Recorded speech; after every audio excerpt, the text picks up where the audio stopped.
That's a common thing for him if he's busy. Yeah. How you going, everyone? Got Robbo, Dr. Bob, Blair today. I'm sure other people will come along, but you'll have to wait and see. He's telephone. Ah, good timing. Look at that, saved by the bell. Yeah.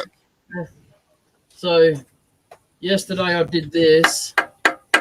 It's pretty shit.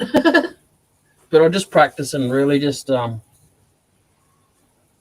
just really wanted to see what it was going to be like coming up here and down there.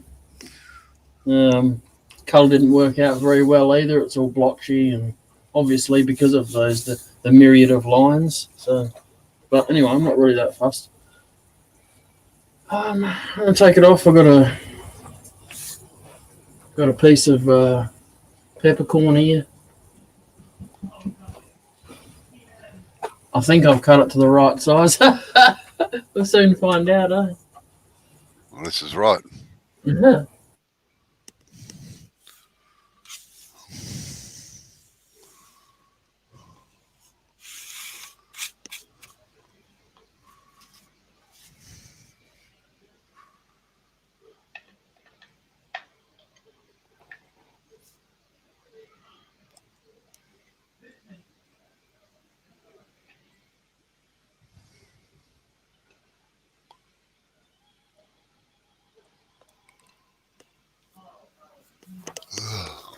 I don't know who, but I'd like to, if it's part of the Jay's Hangout,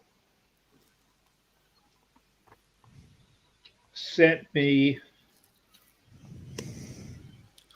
a pair of earbuds and no name on it. It just said a follower.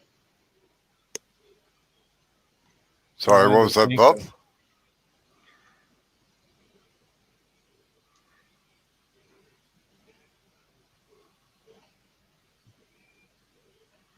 They sent me a set of earbuds. Oh, yeah. Yeah. I normally have them with a line around my neck, hard wire. But because I can have them on under my face shield and I can still answer the phone, or if I'm talking to somebody video wise while I'm working, I can still do it with these because there's a mic in it, plus it's noise canceling, and that's according to the instructions. Whether they are or aren't, I'm not sure, but that's what the instructions say.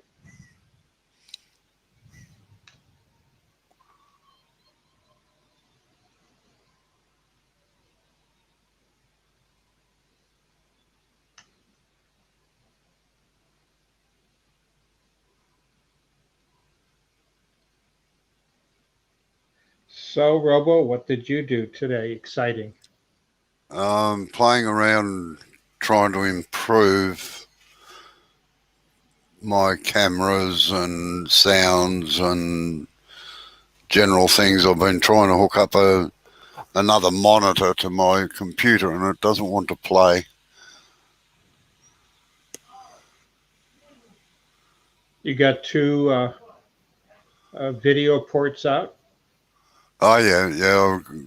I think it's got it all set up properly, but it gets the desktop up, but it just doesn't seem to want to do anything else at the moment. So I thought, hang it, I'm going to have some lunch and then I'll watch Jay and worry about it later on this afternoon before I do my proverbial lolly at it and throw it through the wall.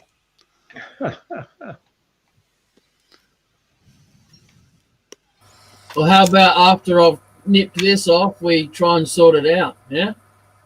Yeah, all right. We'll see how we go.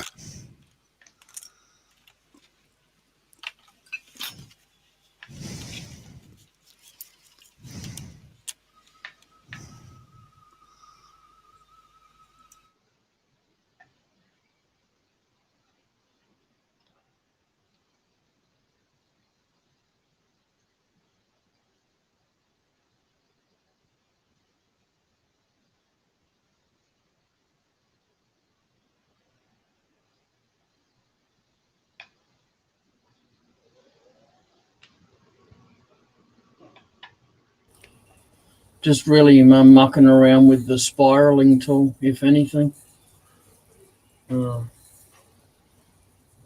Like the chatter that was down this end was horrendous. It was too much. Like I couldn't get the. I would have gone down too thin on the cup to take these guys out here. So I left them.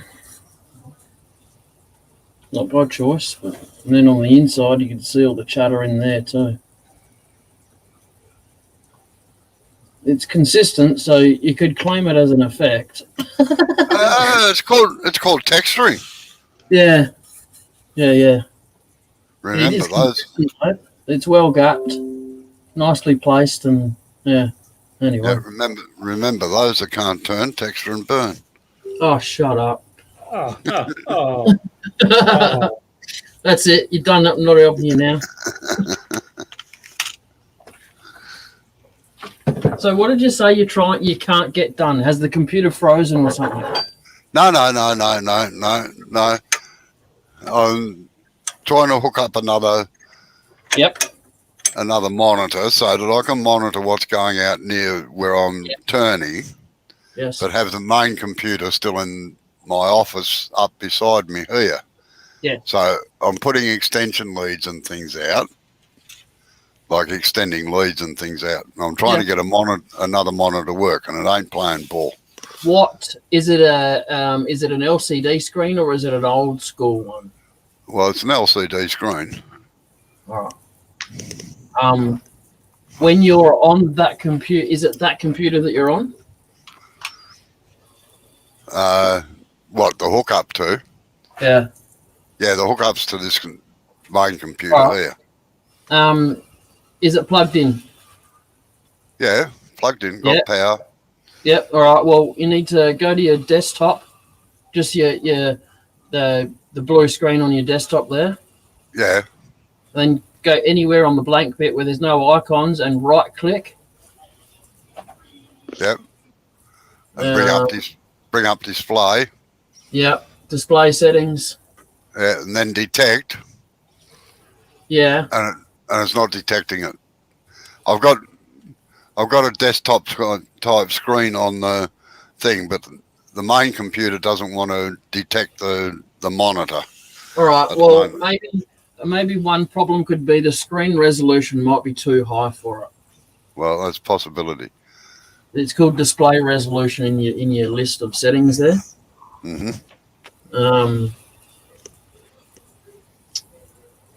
It's about the only thing I could really think of that it would be, to be honest. Yeah. Did you look inside where it's got advanced display settings? No, I didn't look in there, I must admit. Well, in there, it's actually got a drop-down box where you can if both monitors are registering on the computer, then they'll be in that drop-down box, and you can pick one or the other if you want. Oh yeah, I'll try that later. All right. And another thing it could be too is that the resolution on the one that you're at, that has to be able to match. So in the same area, you'll see it, but you'll just have to change the computer for that monitor out what resolution it is. Yeah. Yeah, that was the first thing I said.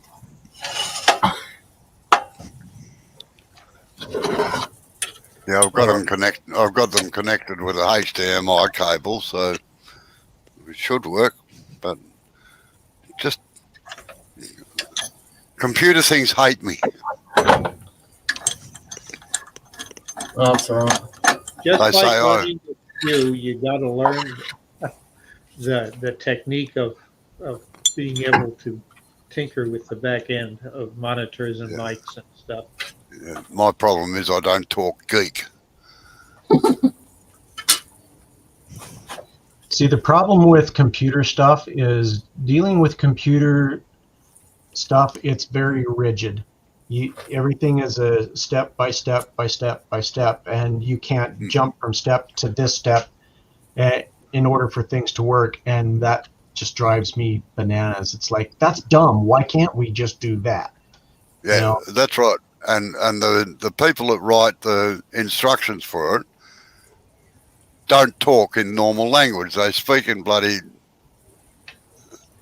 Like, I've had to look up about 14 bloody different acronyms this morning just to find out what they were talking about. All I got to say is thank goodness for Google. Right? Oh, so that's what they're called. Oh, programs are called apps now. Okay, righty, I dig that, right. Yeah. Like, I fired up one of my old computers this morning just to get rid of some stuff off it. And it came up, it's Windows Vista, that's how old it is. How did it even look? And I could actually work out all the menus and everything on it because it said logical language. Yeah. Did you go and have a cup of tea, a shit in the shower before it even fully loaded up, or what? Oh no, it just fired straight up. Like, it's 12 years old, so but it was one of the best Toshibas you could buy at the time, you know. G'day, Sid. Hey, Sid. How you going, Sid? You just have to whip the hamsters a little bit harder in order for it to. Oh yeah, well that's right. Like, I was going to be mean and plug it into the internet and see if I could update it, you know. Yeah. Just to see if Windows would say, ha ha ha, what are you on about? Yeah, it will. Yeah, depending on how much RAM and how much memory and all that kind of stuff. You know, if it's running Vista, it probably won't meet parameters. No, that's right. No, well, Sid says he'll duck in shortly. I think he's been out on the farm too long. Or he could kangaroo in shortly, or Yeah. Skip in. Yeah, skip in. Hello, it's Amber in the background. Did you hear that? No. She goes, "There's no Amber here."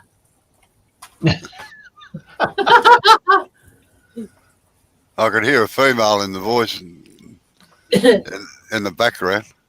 Yep, she's there. She better say hello. It's a bit rude, isn't it? Mm.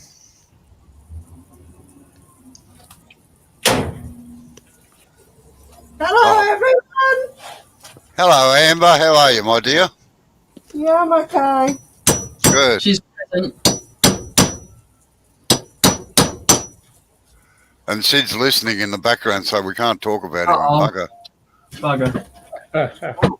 That ruined all my whole plans for the day. Yeah.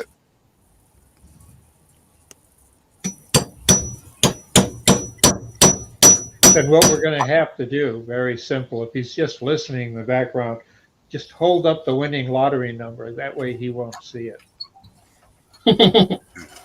Man, if I knew the winning lotto numbers, nobody else would know. That's what I always say. Like, my wife and I have taken out a ticket ever since we got married. It's just the same numbers all the time. I think we've won about $500 over the last 30 years or so. 40 years. And anyway, we decided that the day that we win, the rest of the world will win and we'll get $2 each. yeah, that's usually the way it goes. So whenever he's even watching. we're going to buy a lottery ticket in your town, Robbo, and we won't tell you, all right? Yeah, right. Yeah. Sid said he didn't say I wasn't watching too. Bum, we can't even talk about him in sign language. Oh, we've got private chat. Yeah. Force his Trouble hand is- and make him come in. Trouble is that when he came in, he'd go through and read it. Oh, I can delete them.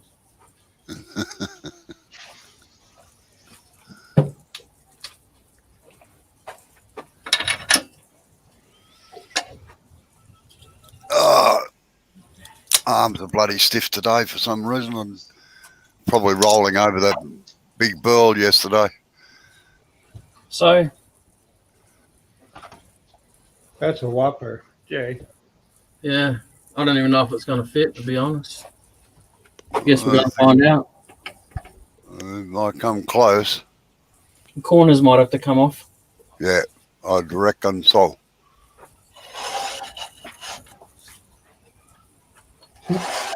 Looks like Waldo's playing peekaboo.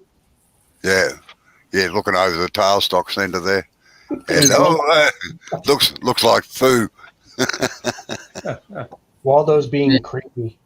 Yeah, definitely the corners. Look, Yeah, that's all right. That's fine. doesn't need much. No, just that one corner. Yeah. Oh no, 2 corners, but that's all right. That's easy, mate.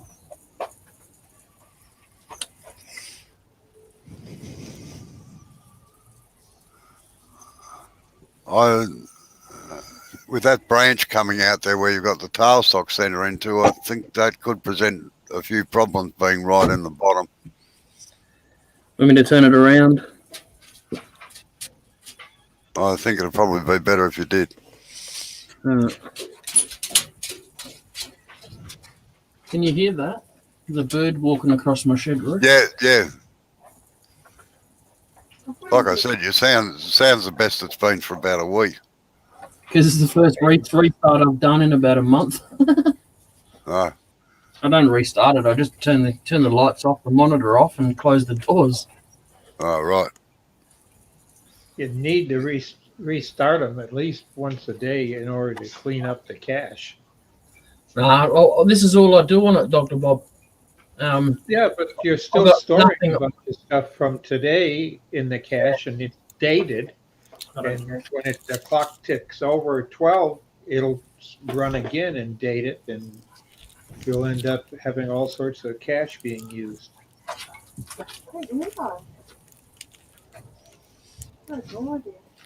I just wish you'd have put the cash in my pocket. You're funny, man. G'day, Chris. How are you? Well, he hasn't learned computer.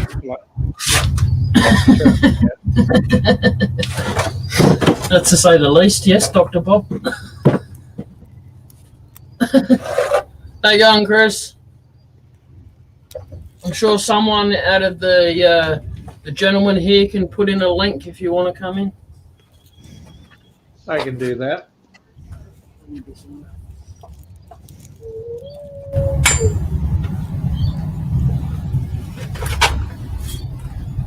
No, I suppose I better put you on mute. Hey, I don't think you want to hear a change.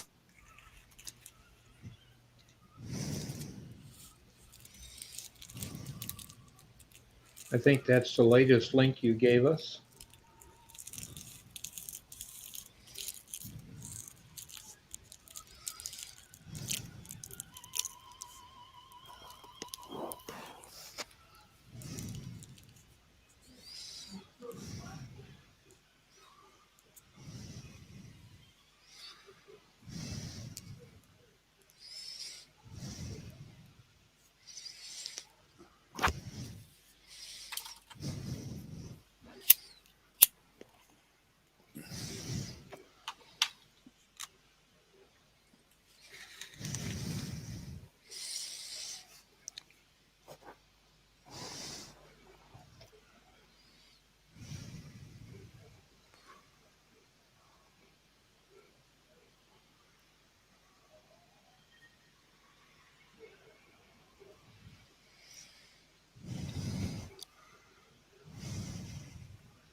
No, the reason I said to turn it round, Jay, is that the pith in that branch may cause it to crack right across the bottom if you put it around the other way.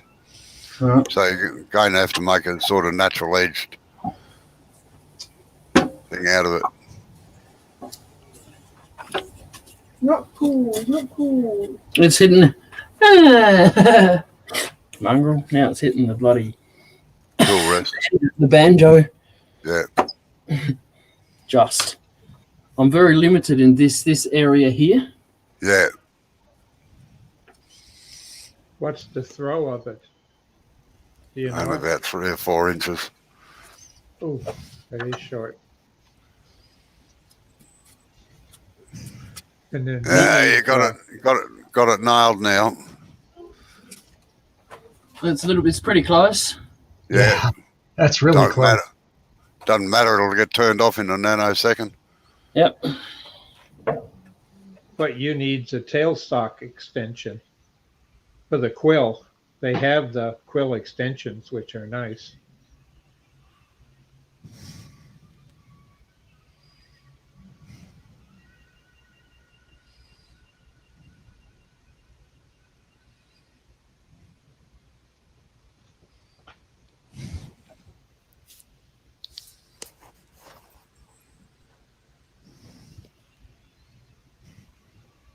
We have lift off, do we?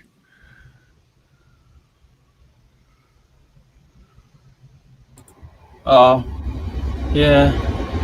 It's completely in one spike, and it's 3/4 in 2 spikes and none in one of the spikes. Yeah, I can see that. That's all right. One pass with a chisel will fix it. No, I mean here. The spurs in here. Ah, The middle one's put in, and there's 3 that are in, but one's not in at all. Like, yeah, doesn't matter. It'll hold. Just keep an eye on your tailstock. Yep. No need to even cross your legs.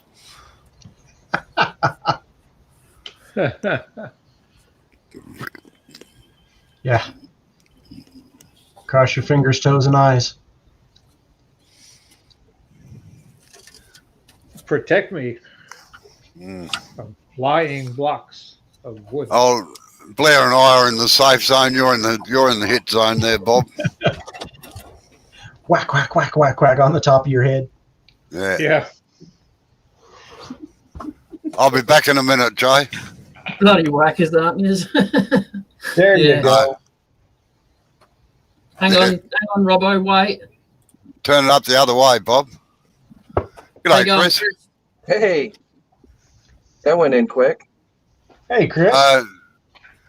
First off, Chris, I hope I didn't offend you yesterday. Oh no, I was just joking. Oh, that's okay. Well, sort of half joking. Yeah, I know. Yeah, I was fully joking. Don't worry about it. Oh, I know. Yeah. All right, I'll be back in half a minute, or maybe a bit longer. So what's new, Chris? Just put your flute in at 45, Jay. Don't try and take the edge down. Just do plunge cuts into the face so that you get clearance and get it flat.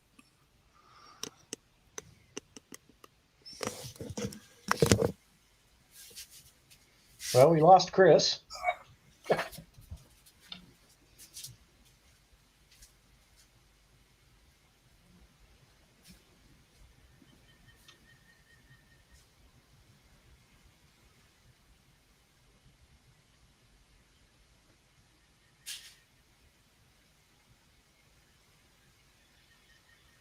You know, it might be easier.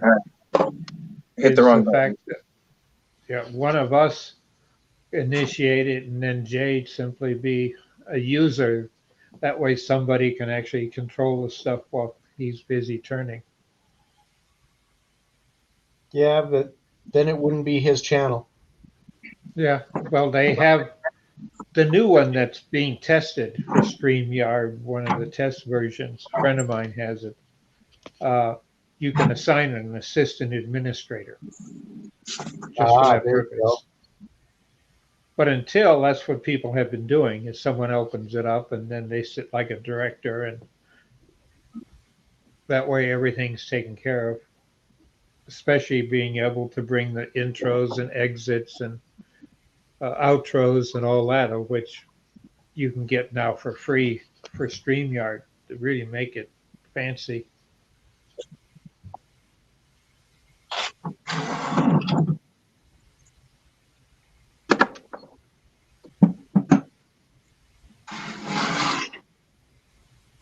Yeah, I'm not really interested in having an intro, to be honest. I don't know. I just don't really think. I don't think I need it. I don't. And to be completely honest, I mute everyone else's when they have an intro because I don't see any point. It's just turning.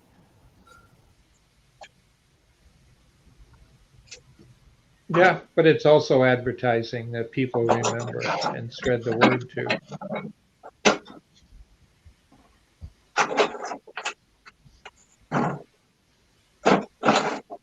That increases followers and increases YouTube money potential.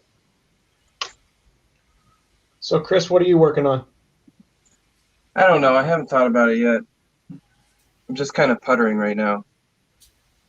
Gotcha. I'm just envious that you're actually in your shop in a t-shirt.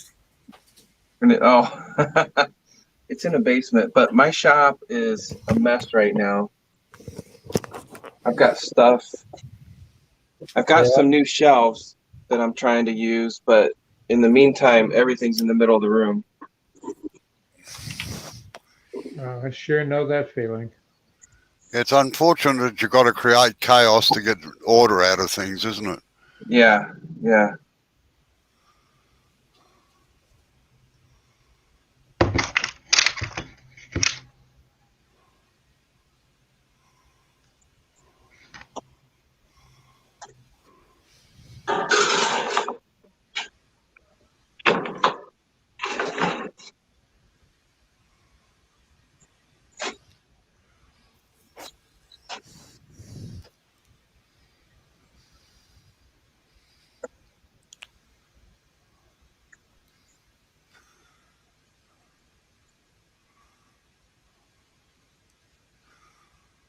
What kind of wood is that? Peppercorn, I think. Peppercorn. Is it peppercorn, Jay? Give me a thumbs up if it is. What was that? Is it peppercorn? Yeah. Yeah.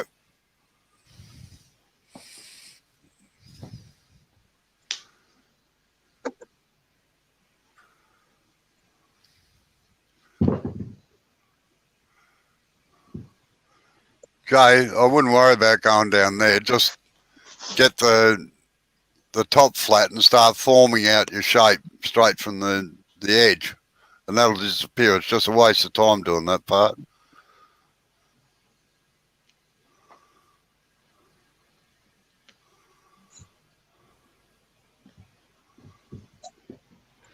And check your tail stop when you stop.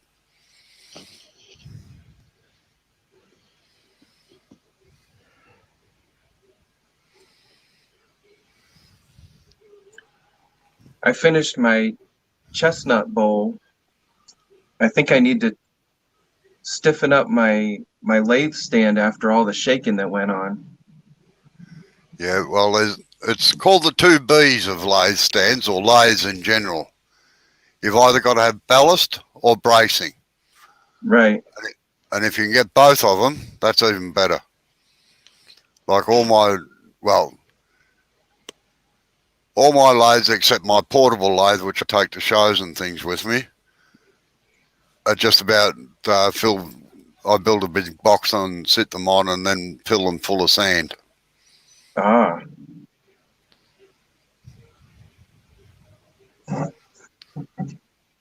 Except for Henry, that was, but that's braced everywhere, every which way but loose. That's what mine could use, a few more braces.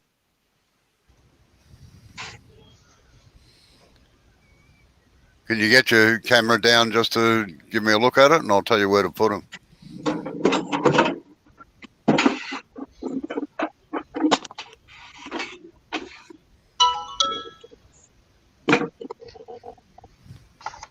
Oh, yeah. Yeah, look, right.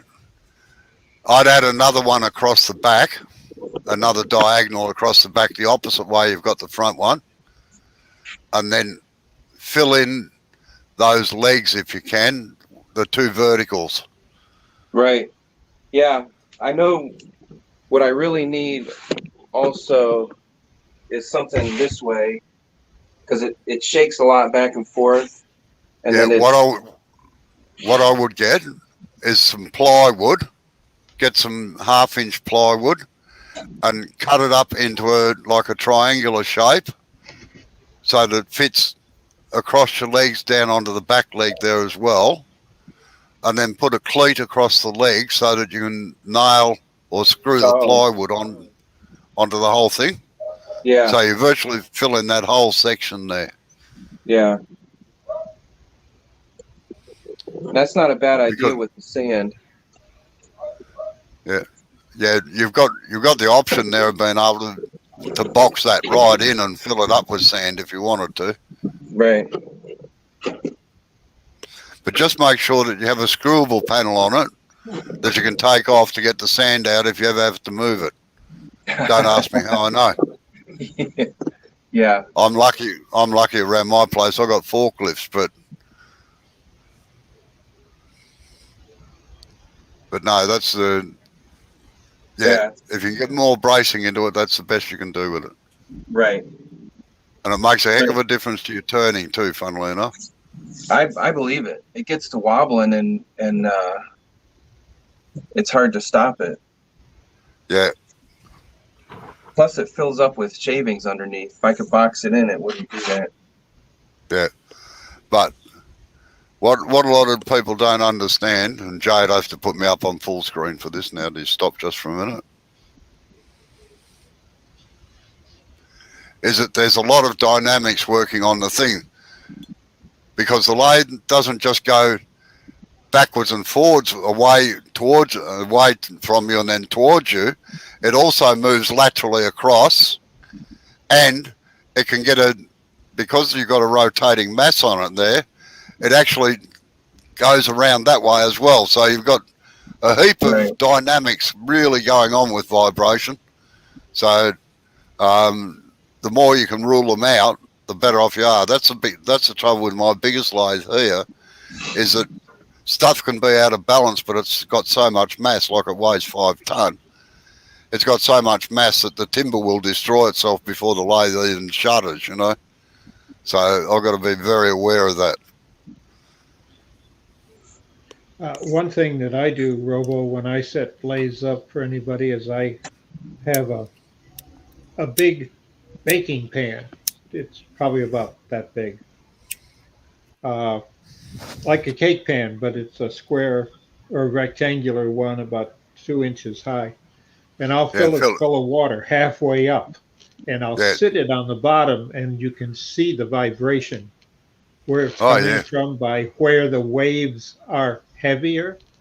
And I use that as a big level. Once I get it where I think it should be, leveled with a bar level, I'll put that in, because with the nodal vibration, you can see it, because one corner will vibrate different than another corner in the pan of water. And then you've got the last dynamic of all. The headstock is actually trying to twist backwards and forwards around its central location too. So there's a lot goes on with a lathe that people just don't realise. Yeah. Well, I'm kind of lucky with the big Powermatic. Each leg on it is like 95 pounds just with the leg, and the bed is almost 250. So, yeah, I braced it well underneath. Because the legs come with the capability of holding a shelf. And I simply drilled and tapped the bracket that's designed to have a shelf sit on it. And underneath the shelf are sandbags. And on top of it is just where I throw odds and ends while I'm working. That's all my tool rests and all that are underneath. Yeah, no, I don't. Oh, with the exception of my demo lathe, I don't put anything underneath them. But I do have. I've got a shelf behind, so all the tools go on that, and they rattle around occasionally. I used to, but my shop got cut down by 3/4, so it really makes it rough trying to keep everything in a full garage shop to 1/4, including all the dust handling equipment and 2 lathes.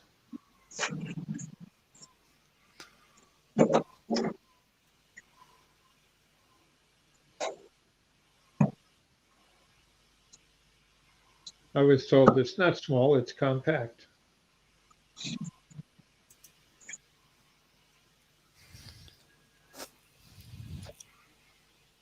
I think the best thing out of it is I have my dust extractor, the one with the filters, 2 filters in them and a timer and all. It sits over top the lathe, and I have a light that's actually magnetic on the bottom of it, aiming straight down at my work, which is nice.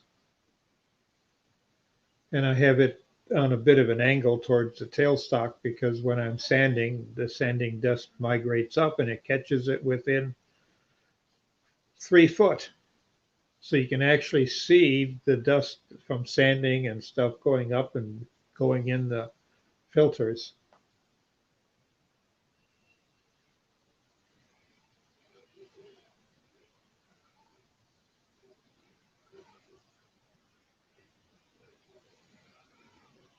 Originally, it was sized for the whole shop, but it still is, but it sits right over top of all the dust source from sanding. Jay, we're going to do a different shape on this one. You're going to make a calabash bowl.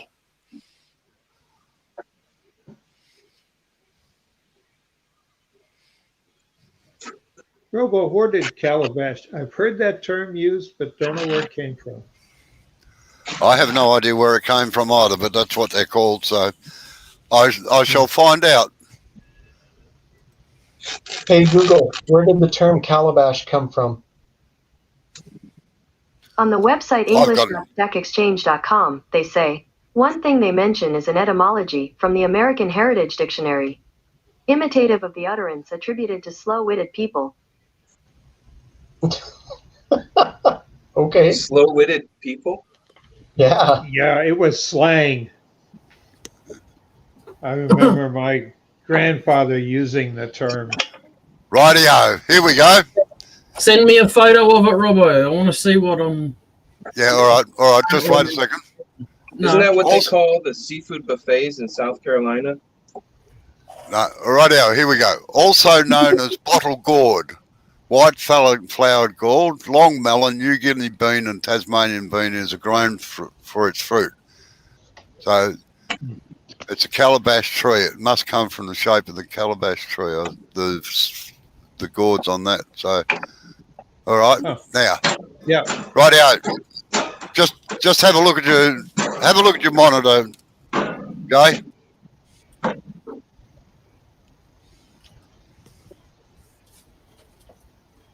I'll get the shape up here in a second for you.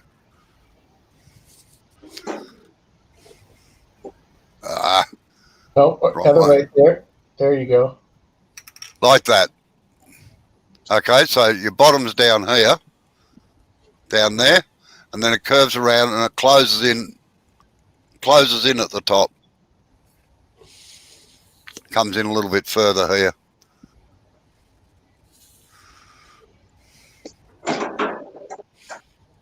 All right. So you want me to make a brake drum? No, it's not a brake drum. It's a curved brake drum. Wait on, I'll draw the whole thing out for you.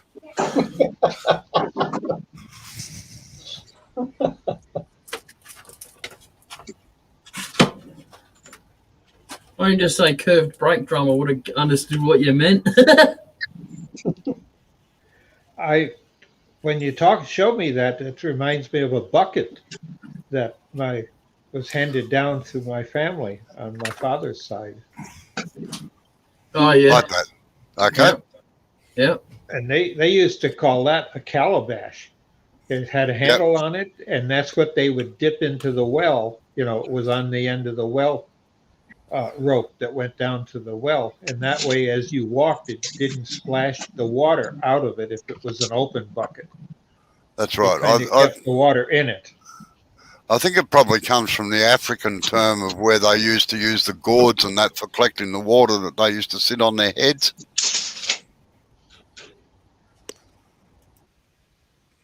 Now, that makes sense because that's what the water bucket from their well was. It looked just like that, and I asked, because it made it hard to pour water out, because it all of a sudden gushes when you go over that lip. There's a lot of pressure behind it, and I'd spill it. Oh, but that's made to use for a dipper, so you have fresh, cold water from the well to drink. And okay, Bravo. but I was probably 5 or 6. Sorry, what was that? I don't think he's going to be able to achieve that. He's got I one do. side of that has like a really major slant to it. No, I was sort of watching it while it was rotating, and I reckon that'll come out.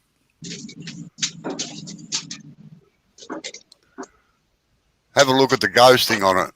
That'll give you a rough idea of the shape. What? Turn the lathe on. That is pretty flat. I reckon it'll come out. By the time he's got that flat section off, he'll be getting close. Yeah.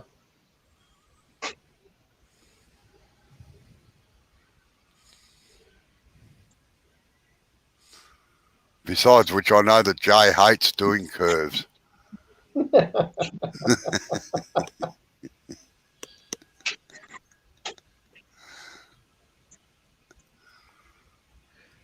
Jay, do you play any sports? Yeah, my curves are here. Yeah, yeah, they're in the wrong place. Far out.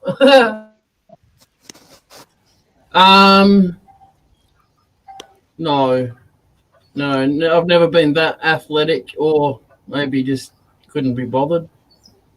Now, how about curling? You don't have to be very athletic, or is there any curling? We Yeah, don't have any. You need we don't ice for that, Dr. Bob.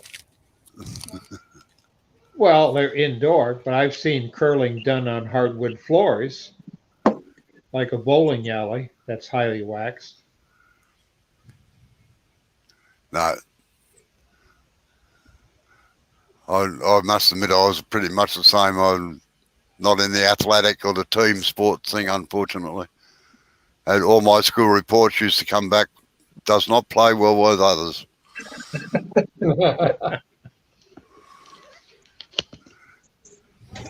I couldn't. I still. Now, don't go hacking into it too much, Jay. Just nice and gently curve it up. Don't just keep putting flats on it. Start curving it right from the bottom now. When it comes to sports, even at my age, I have never hit a baseball that wasn't purposely thrown, and they just told me to lower the bat, and they ended up almost hitting it.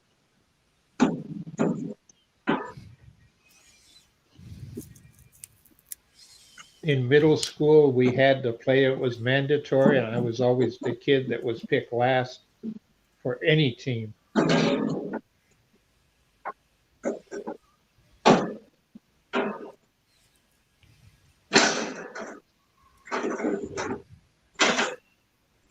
Just imagine that. Just imagine, Jay, that you're drawing with a pencil. All right. The end of your chisel is the pencil, so you're just drawing a curve with it. Darky's in. Hey, Dark. Hello, you sexy piece of manhood, you.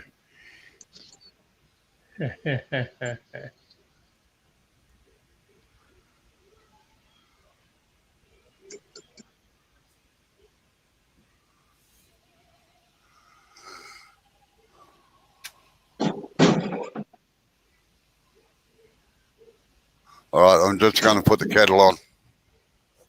I'll be back in a minute. We'll be here. All right. Oh. You play sports, Blair? Yeah, I played football in high school. I was also big into volleyball.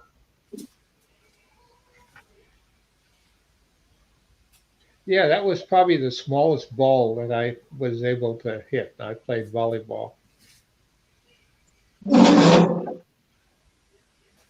But anything smaller, I just could not coordinate it moving.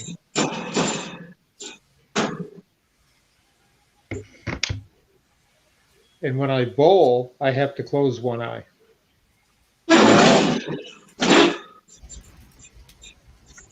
Yeah, I was actually better at volleyball than I was at football. I had a lot more fun with it.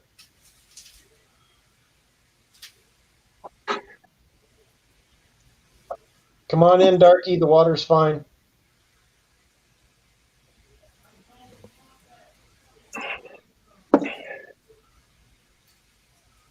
How's the puttering, Chris? It's all right. I just have too much stuff, and I'm at the point where I need to start going through drawers and throwing stuff away. Yeah, I know the feeling. My shop is just an utter nightmare.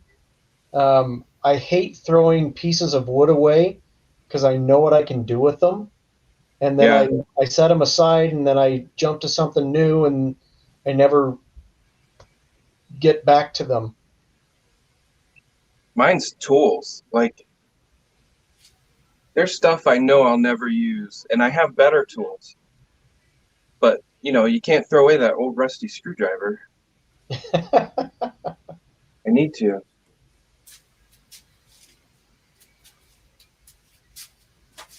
That's where you find some neighborhood kid that's trying to make something and you give them the tools.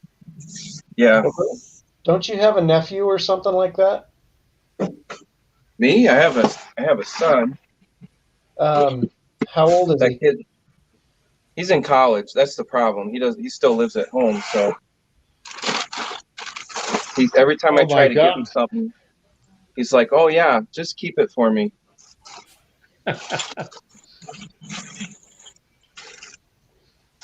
I would go get a bag or something like that from Harbor Freight or Home Depot, and all of your tools, throw those in that bag and say, keep these in your car, because you never know.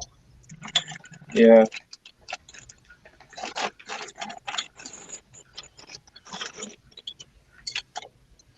Oh, he has some in his car. About 6 weeks ago, I gave away another lathe because I didn't have a room to keep it. Wow. And it was a jet. Really, I kept a little pen one that you can carry with you and take places, but it was a Reeves drive. I had a few extra belts that went with it, and I don't know, probably about 50 pounds of tools I gave him. Amber, that is awesome. Wow. Way to go.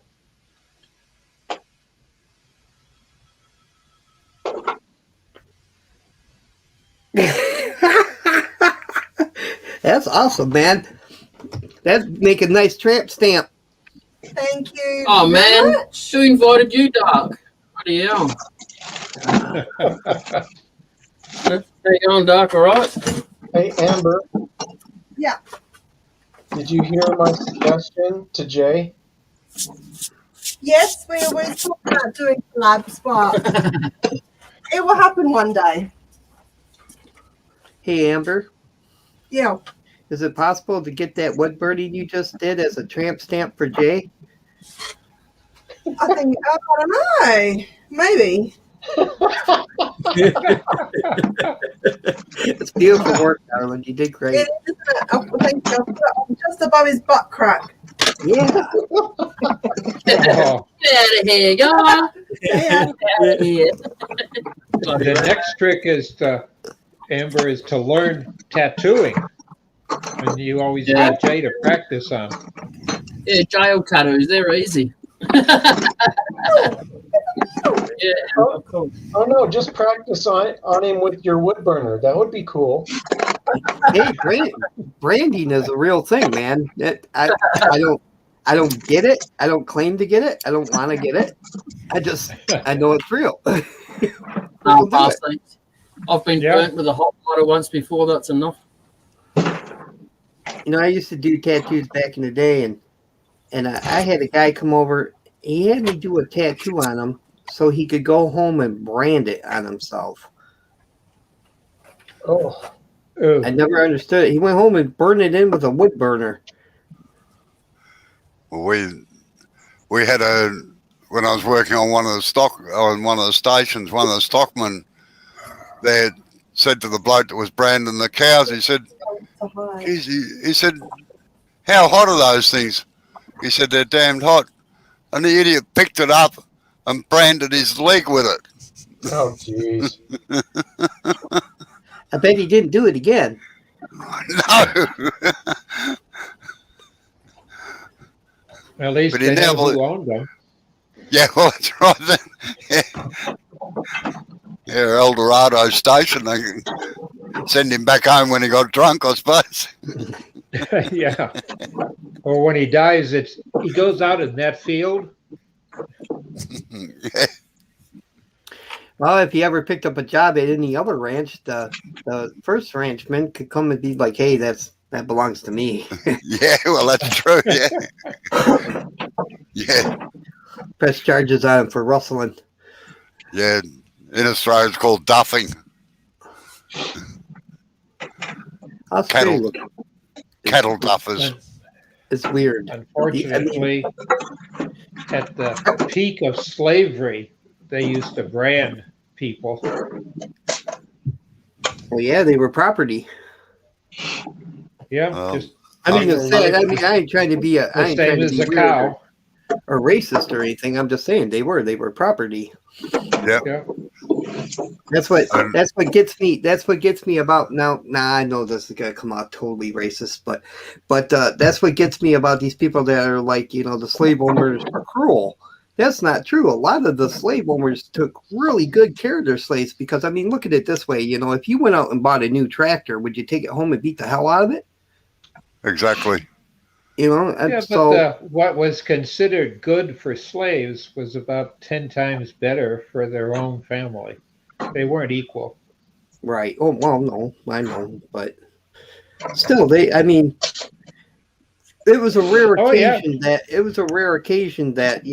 a slave would be treated cruelly, and usually if they were, that was because they were trying to run away or something, which I don't blame them. I mean, I probably would be trying to get out, or want more food, or want their son or daughter, but they were sold off at auction. Things like that. Or the guy came home and found one of the slaves with his wife or something, Good day, Mike. How are you? And Chris, could you just do us a favour, please, and mute your mic? Yeah, sorry. That's all right. No, you're starting to undercut it, Jay. So just be careful. You're getting a straight line instead of a curve. That's not the only thing I'm getting. Covered in shavings? No, getting cheesed off about something. A Woody? Had to go there, didn't you, Doug? Yeah, well. Just had to go there. Sometimes it's just hard to be good, man. I just can't help myself. Perversion is your hobby?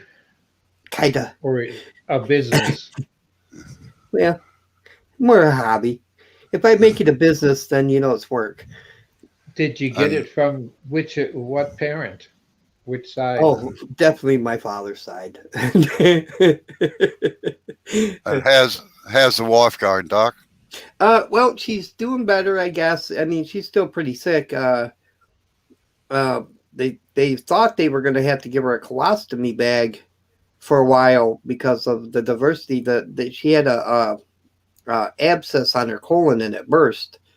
Oh, And so what they did was they put her on IVs and wouldn't let her have nothing to eat or drink for, God, I think they just started giving her ice chips last night. And she went in on Sunday. yeah. So she was pretty thirsty by that time. Anyway, I'd reckon. they just let the bowel rest and they were scheduled to give her a colostomy bag this morning.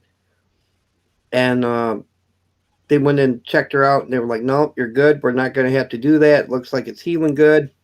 So I'm reckoning here soon she'll be able to come home. They said that tomorrow she'll be able to eat. So That's good.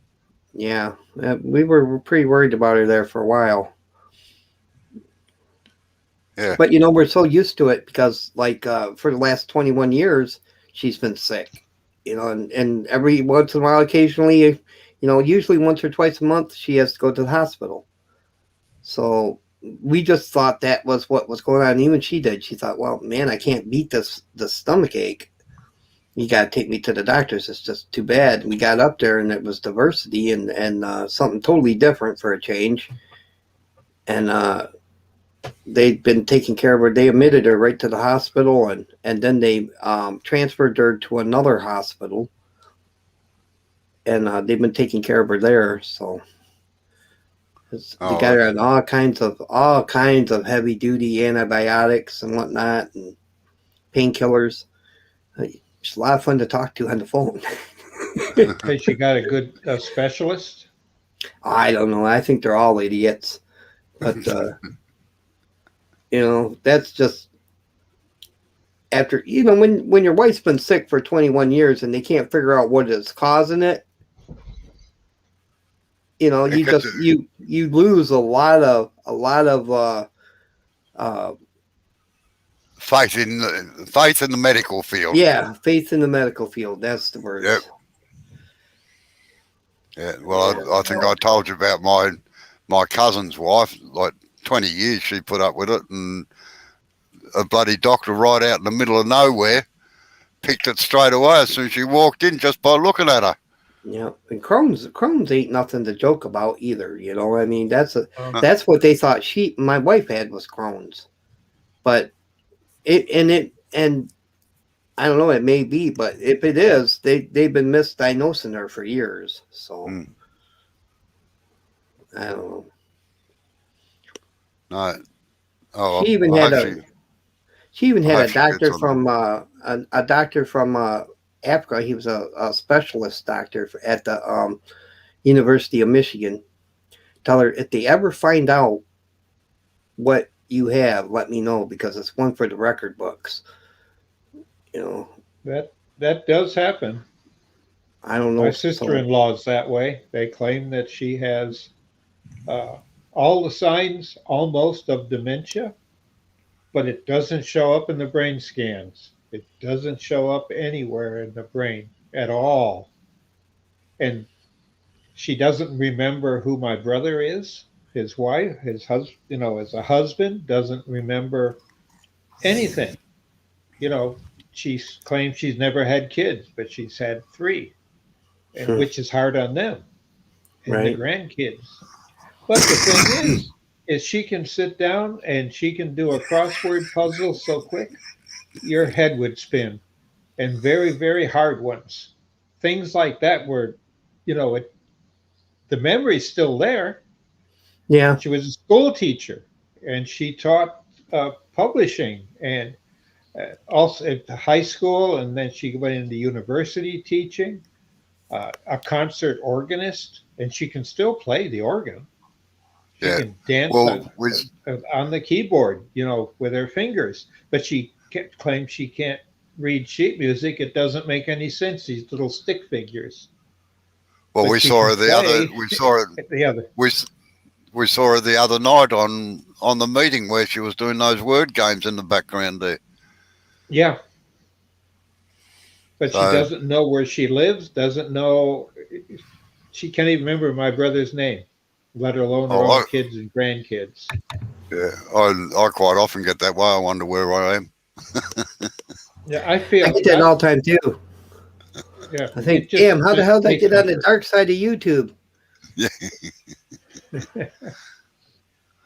No, it's But they can't find it. They've done brain scans. They've gone in and done a sample of the brain. They can't find a single thing that causes it. They find a lot of symptoms, but there's very little in common between them chemically. Yeah, it's got to be a horrible way to live. She doesn't care. She doesn't know. She doesn't know where she lives. Couldn't tell you a time of day or night. Can't read a clock anymore, but she can do very complicated crossword puzzles. That's do math in her head. That's a blessing in disguise. They're quite happy. Yes, she is. Yeah. So, because I don't know any different. And I know that's a silly thing to say, but it's the way it is. Yeah, they have. I feel sorry for the old folks home when they put me in it. If I go and have. Oh, geez, I reckon. Man, I tell you what, they're gonna play hell because I'm one of those people that if I don't know where I'm at, I'm trying to go home. You know what I mean? I'm out of there. Well, they put an alarm on you on a bracelet, and you go by a certain door, it sets an alarm off for security to get you. I'm sure by that time they'll have a government freaking tag in me. Yeah, I've got a friend of a friend that is well, she's actually a psychiatric nurse, and a lot of their intake, funnily enough, are nuns that got dementia, and she said, "Man, the nuns are the worst. Some of the language that they use is atrocious. You know, like they just forget all about it." Yeah, that's funny. I bet you some of them nuns could be dirty girls. Yeah, they often go back to when they were younger kids. My. Giddy up. Shame on you, Robo. I mean, me? I said nothing.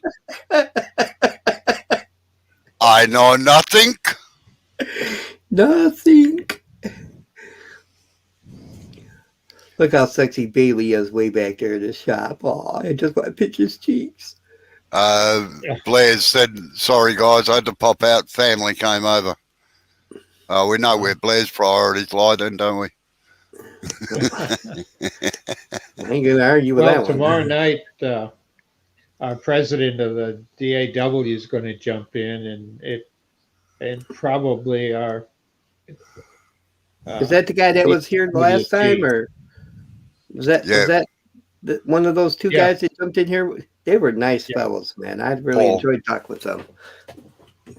Yeah, Paul's the equivalent of the president of our AAW, but of the European one. The English one. Yeah, English.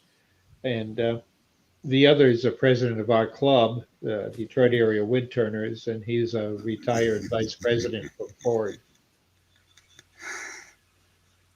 Oh, Jeff. Yeah, poke him in the ear, Chris. Yeah, that's it. Yeah. I can't figure out which way my camera's going. Yeah, I'll do the same.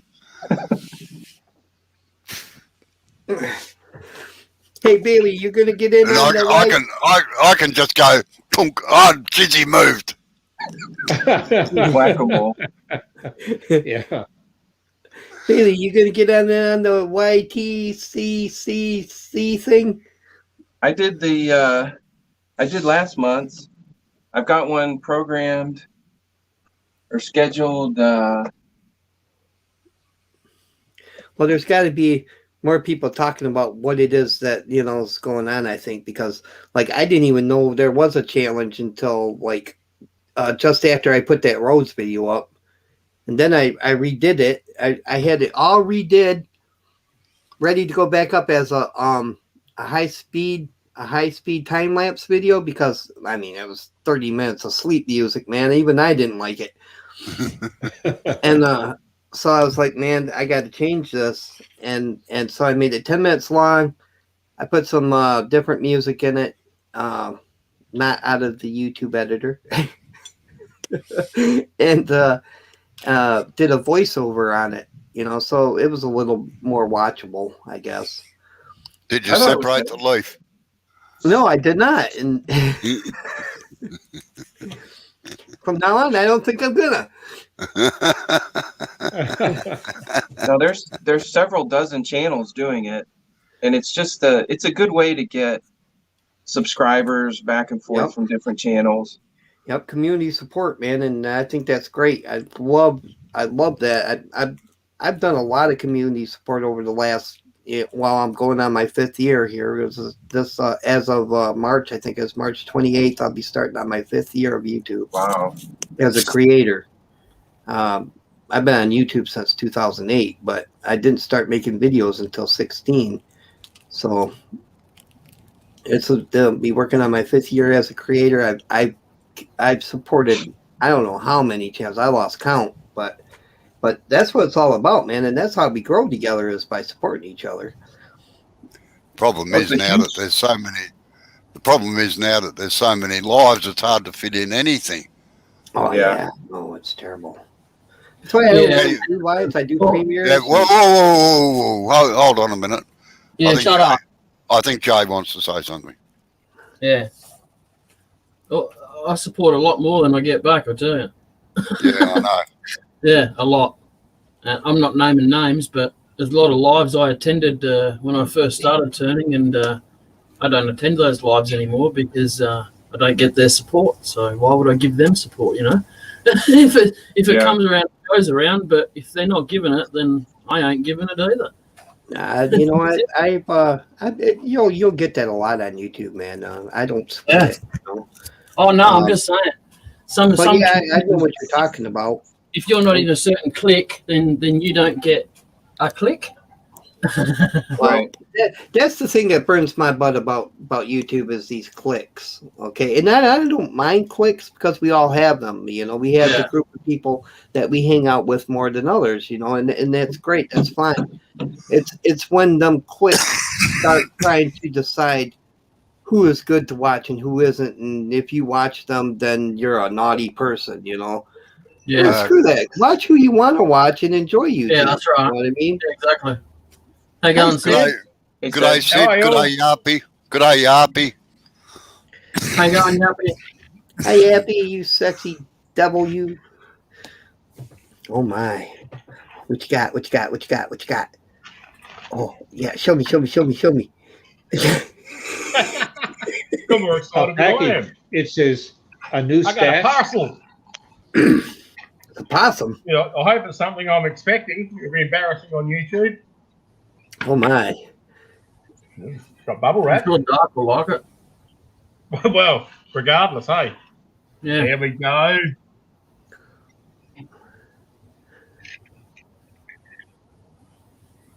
Oh, that's exciting. What is it? Is that a harmonica? Hey, looks like USB powered. Oh, it's. Sender. Ooh. So now I'll be able to plug in more than one camera. Just make sure you tape that thing down because it'll get controlled by the cord. Hey, Sarge. Tape it down, did you say? Yeah, because the USB cords will control it. When you plug one in, like move it around. Yeah. Yeah. Bit of double-sided tape on the bottom or something. Yeah. Good day, Sarge. Good idea. There you go, Sarge. Well, the other is Velcro. Sarge is 30. But that's the little one. Oh, sure. Holiday. Come on, show us, Sid. Are you? Yeah, all right. Shut up. You're back home again, Sarge, or are you still out in the scrub?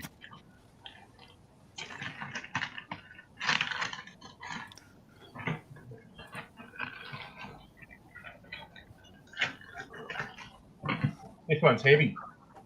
Oh my. Good blank. Is it a blank? No, I think I know. Yeah, well, no, I don't think I know what it is. I do know what it is. yeah. And if Robbo will know what it is if I.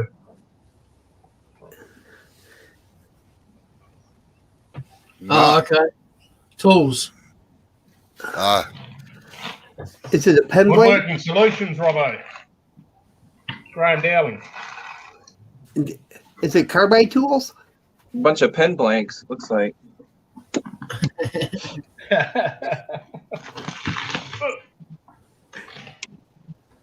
That's not good. I know I bought 3 things. I just can't remember what the 3 things were.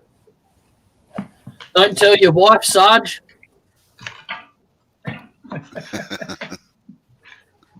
Watch out for poison ivy. Yeah. Don't wipe your butt with it. I'm glad we don't have that over here. You know, you talk about us having all these deadly animals and stuff. You bastards, you got poison ivy, right? You can go walking through the bush and the plants attack you. At least we only get attacked by animals. No. Actually, you're wrong there, Sid. There's a thing in Queensland called wait a while, and if that grabs you, you wait a while. It just gets you tangled right up in it. It's worse than barbed wire. Not here, they're not, Sarge. Oh, I've got a freebie. Oh boy, what is it? What is it? What is it? Little roll of 400 grit sandpaper. Oh my! Huh. Wow, I wonder that. What else you got that offset the price? Well, I haven't finished I opening think it they yet, were but, free.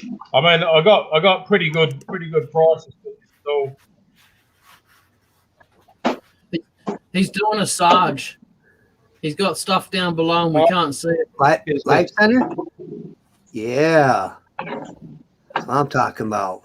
That's sexy. God, you're turning me on. You're easily excited, Doc. I am. Time for Doc. Tools turn me on. Does it take a drawbar so you can take the point out? No. Point doesn't come out of those. It's a machine. I've got one. I have got one that the point comes out of, though, a bigger one. Yeah. Actually, I can take the top off, but it wouldn't be a live center; it'd be a dead center. You take the circle about and take the one out.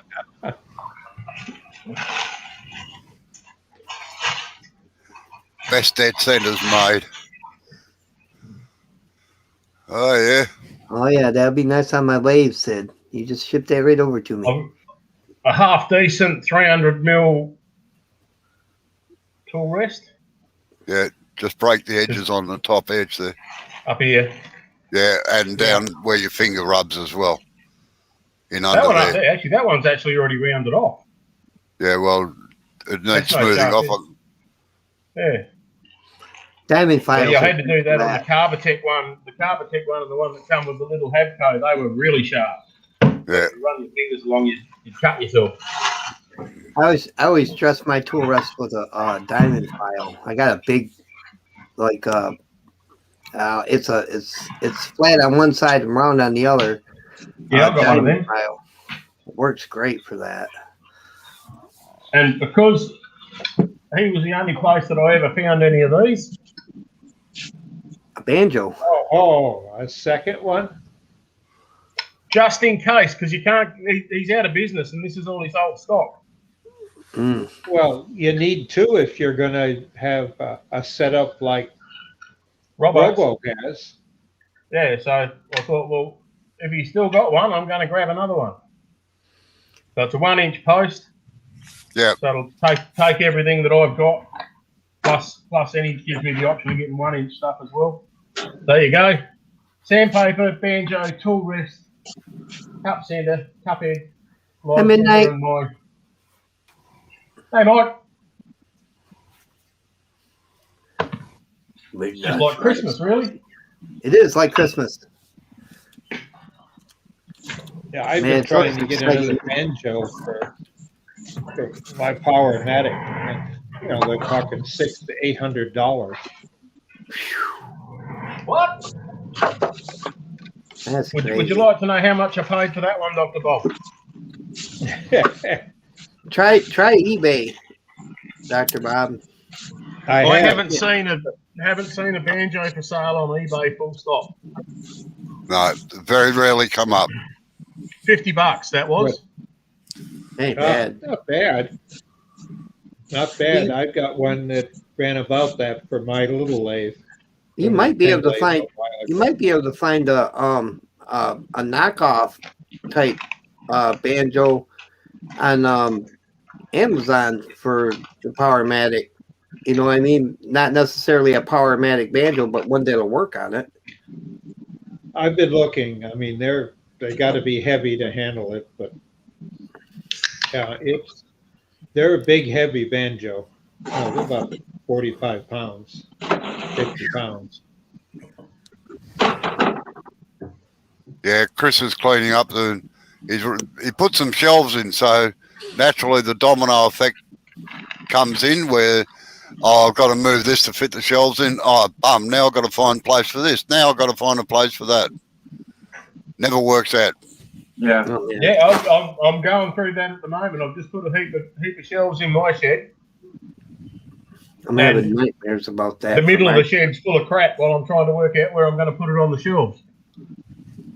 I went from having a garage to having a storage shed and nothing in it. I mean, there's like 3 shelves in it, but nothing that I would put up or use. You know what I mean? Yep.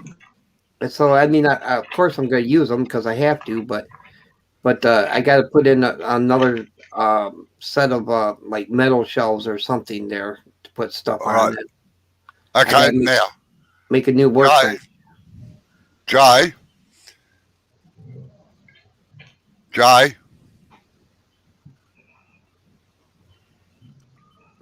think he's ignoring you, man. No, he's right. It just takes a bit of time to hear me over the noise, that's all. Right. See, can you hear me, Jay?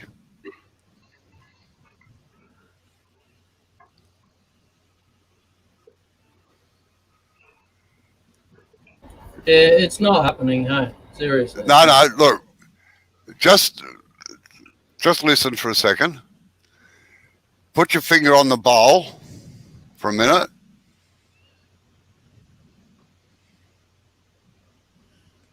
Right. Now, see the square edge? No, on the top where I can see it. I can't see your finger behind there, unfortunately. Put your finger... Right. See that edge there? Just take a straight cut at 45 degrees off there, all right? For starters.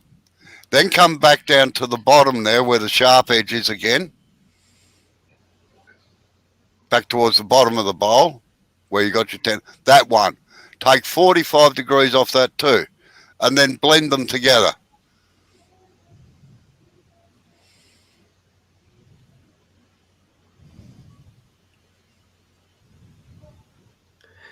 Do it, Jay. Do it now. No. Don't take any off the bulk of the bowl, just off those corners. Just ease those corners off. There you go. You need to behave yourself, Doc. I'm sorry. You'll be going to the naughty corner if you keep that up. Move up to the top one.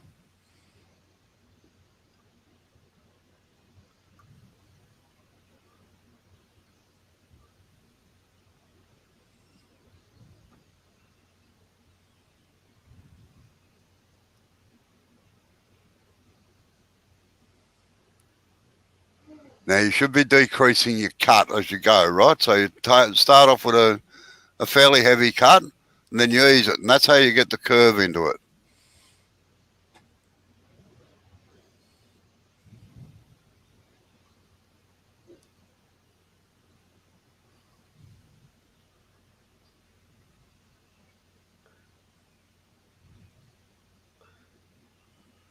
Stop pointing that thing at us, Bailey.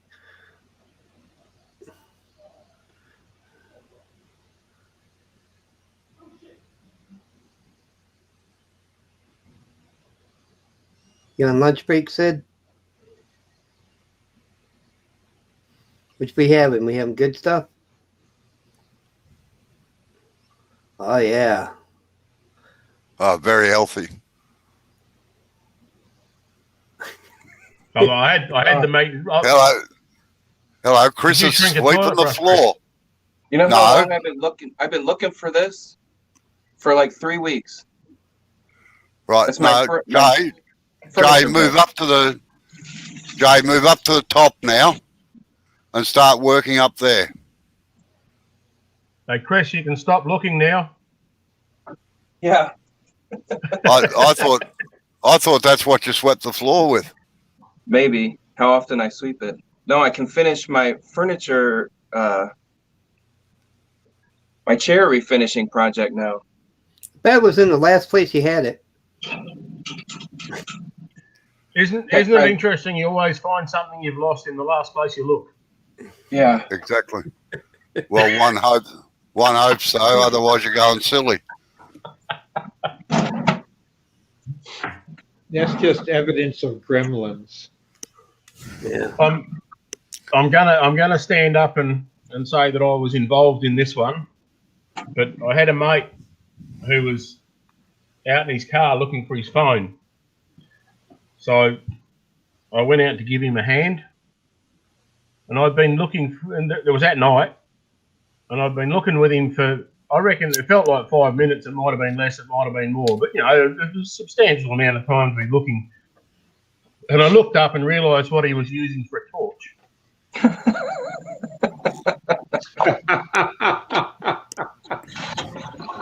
Oh, Yep. So then I said, I didn't say anything. I said, oh, look, the easiest way is I'm going to go and get my phone and I'll ring you.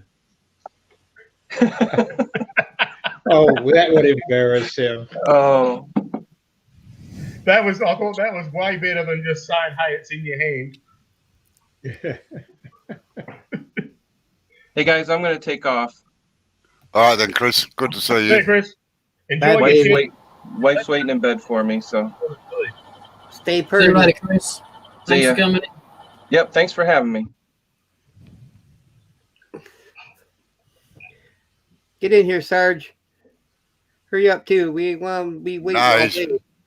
He's probably up a bloody electricity pole somewhere pulling wires through. Oh. Well, he should have better signal then. He'd be able to hook straight onto the wire. Screw that. You be careful up there, man. Yeah, his wires are up to thousands of volts. It's high tension. Chris, looks like Sarge is going as well. See you, Sarge. Bye, Sarge. So my little project from the other night, Robbo, I'm going to have to do another pass with the gouge, and the cracks have opened up a little bit more, so I've got to pour some more bloody CA into them. Right. Try epoxy. Well, I'd have to go and get epoxy. I just said that for Jay's benefit. You know, he loves it when I talk about epoxy. Just can't get enough of it. No, Jay, don't take any more out of that section down there, unless you come up the bowl a bit more towards the centre of it and take a bit more out around. You've got the top, you're starting to curve that top part now.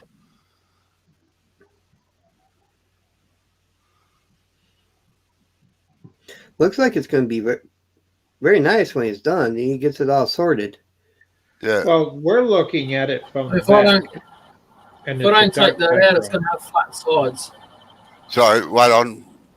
What was that, Jay? Sorry. It will have flat sides if I don't take any out of here. No, you've got to take some more out of it. Yes, I agree with that. But keep running around the curve, not forming flats on it or undercutting it. Yeah. Oh, all right. I'm not having fun, but all right. Hey, nobody said you could have fun anyway. Just get on it. Well, you're having fun, Dark. It's not fair if you're having fun, no one else is. Sometimes you gotta be stern with these kids. Well, well, it's obvious what was lacking in your upbringing then. Yeah. Yeah, You obviously. can tell he'd never been in the military because he's still No. alive.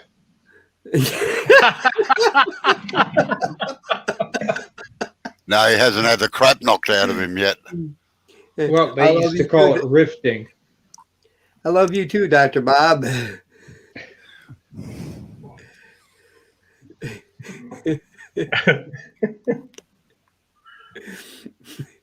Tough crowd, tough crowd. It is a tough crowd today. But Hey, Robo, Robbo, down. Go, Bob.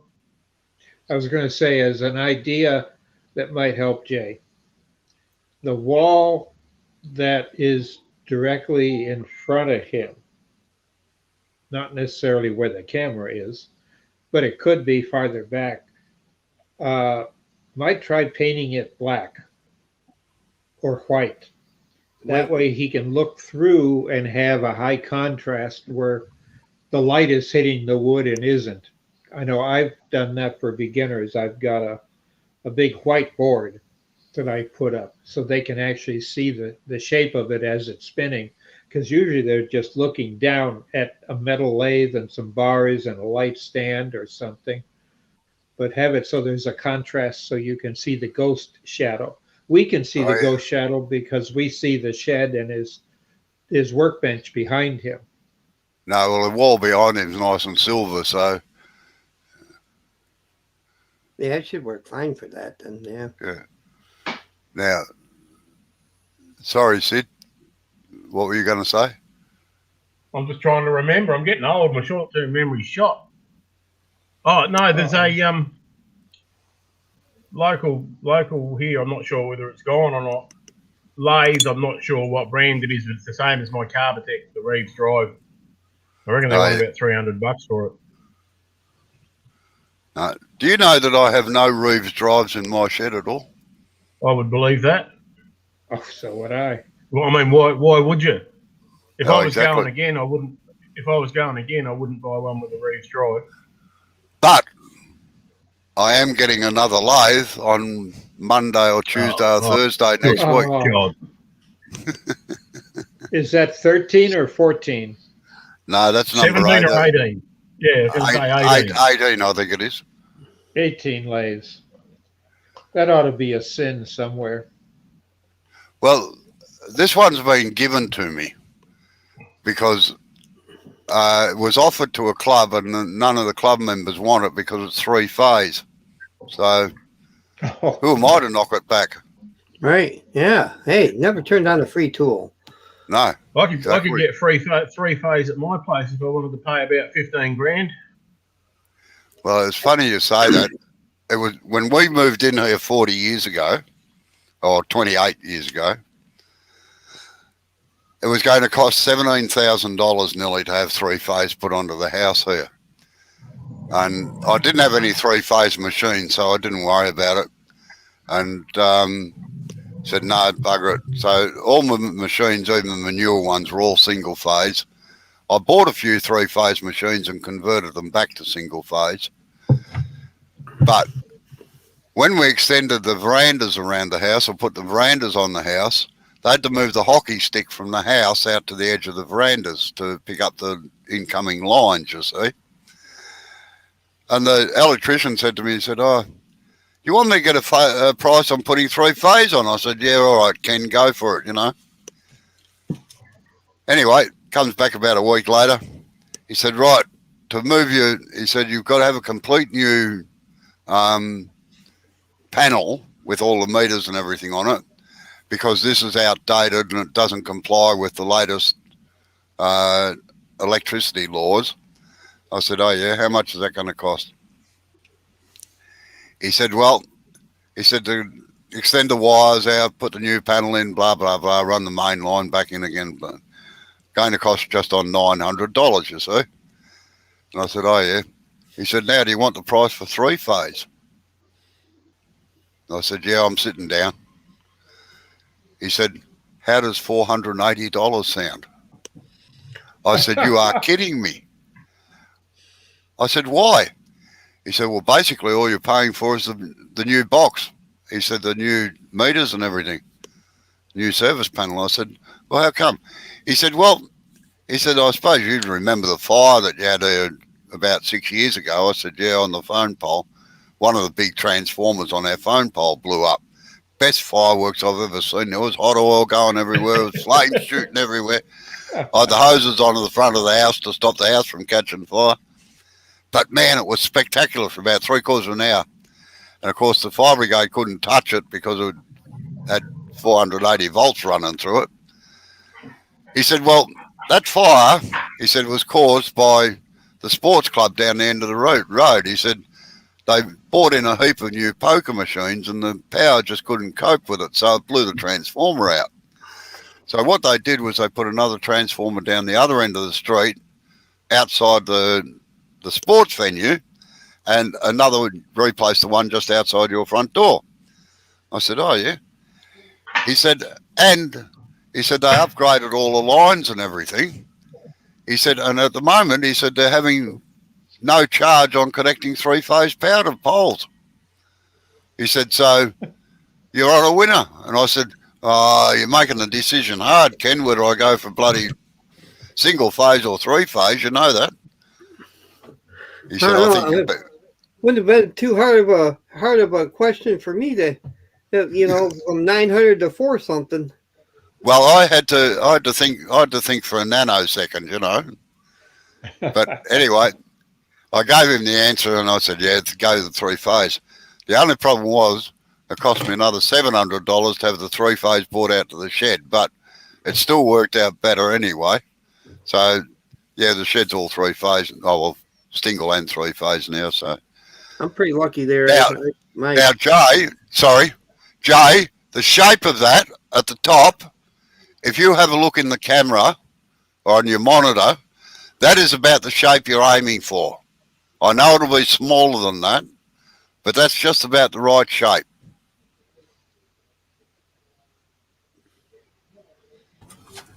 Oh, was that? I was grinding a tool. Oh, sorry. all I heard was that'll be a great shape. That was it. Okay, right. Have a look in your monitor. Don't turn the log around. See the shape at the top that you've got there now? Yeah. That's the shape you're aiming for over the whole thing when you get those flats out of it, all right? So if you can continue to get that shape, you're laughing. Yep. Okay, except for the little flat bit down the bottom there where you put your fingers. But that can be fixed by bringing the base around a little bit further, all right? Down towards the tenon. Mm-hmm. Geez, it's got some cracks in that, hasn't it? Oh, well. What did Dark say? College bowl? Sorry? What did Dark call mine the other night? A college bowl or something? Or a New York bowl? Calabash bowl.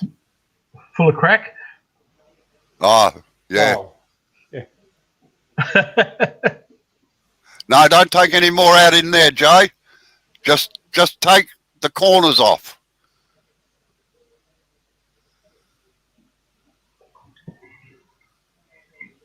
Just take that bottom corner off and keep working up around the curve. Otherwise, you're going to get flats in it again. Did you not say to make that bottom bit smaller?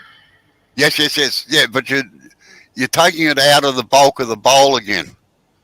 And you're getting a straight line back in it. You've got to continue that curve right round.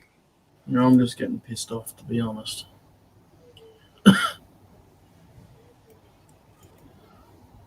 Well, I'm going to have to take off anyway here.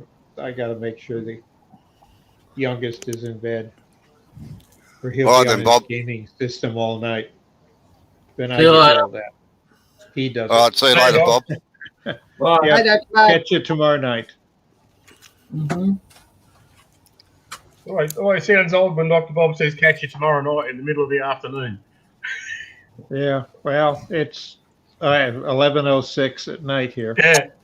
It just brings back the fact that we're in such different time zones. Yep, it is hard to get used to. Hey, me and Dr. Bob are in the same time zone. Twilight zone. Yeah, Yes. Twilight. Yeah. Welcome to Michigan. Do. Michigan even has its own Bermuda Triangle kind of thing. It's called the Michigan Triangle. I've stuck one of those little mini stream decks on my watch list on eBay. The little 6-button one.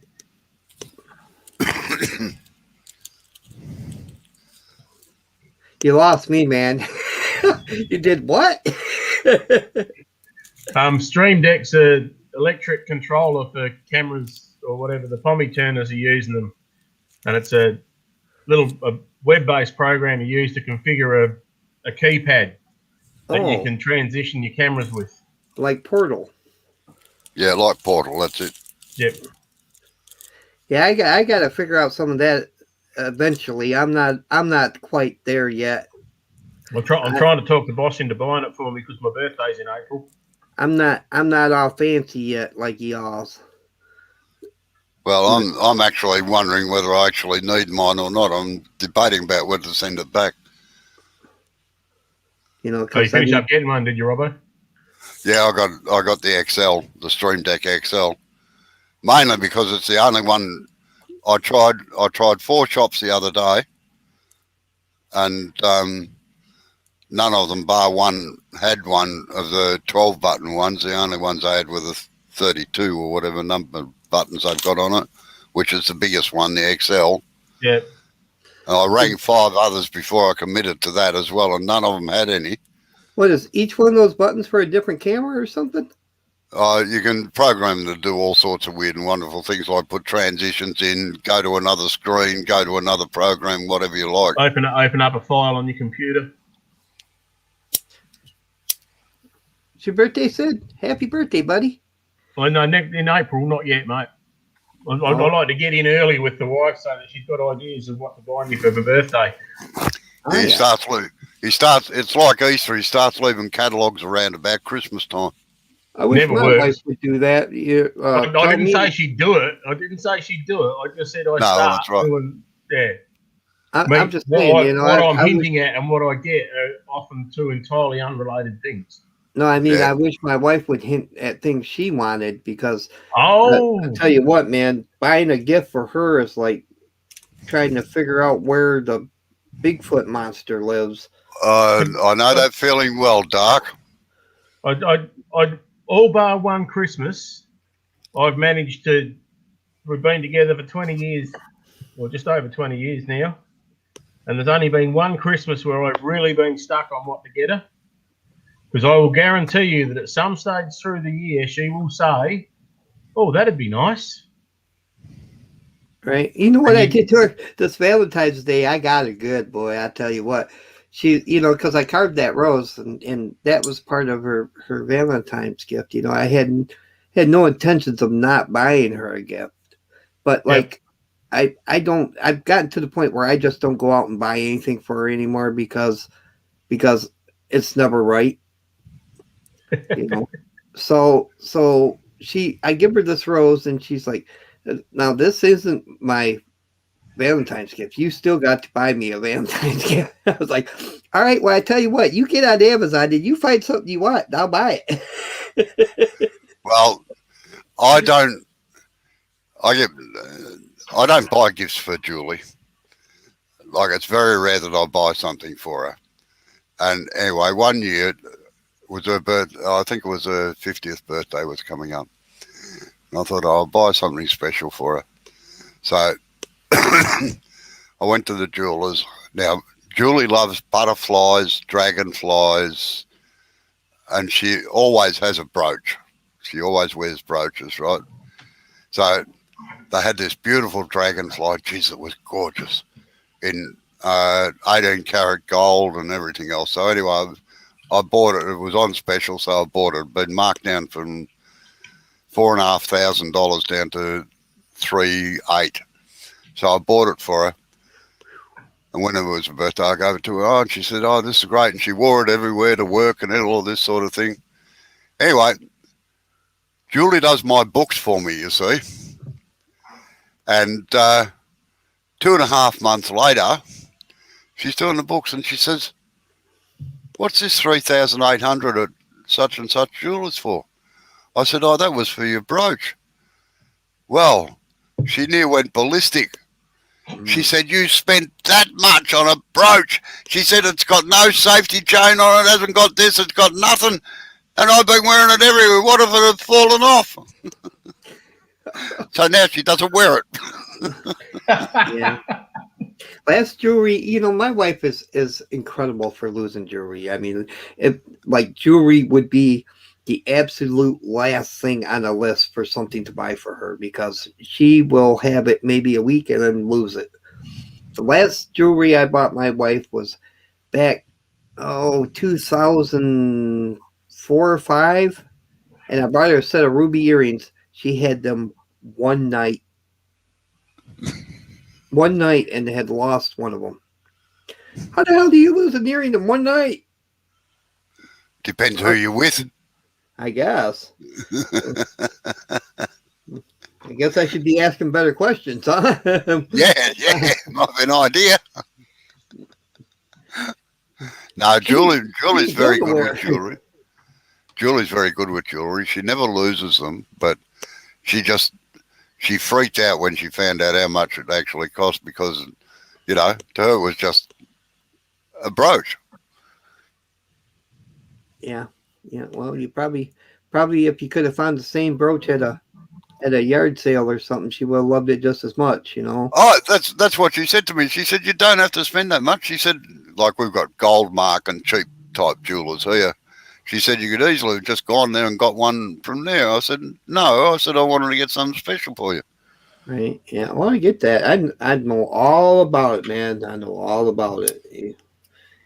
Yeah. My wife's same way. She's a pretty simple girl, you know, as far as not, you know, wanting expensive stuff and whatnot.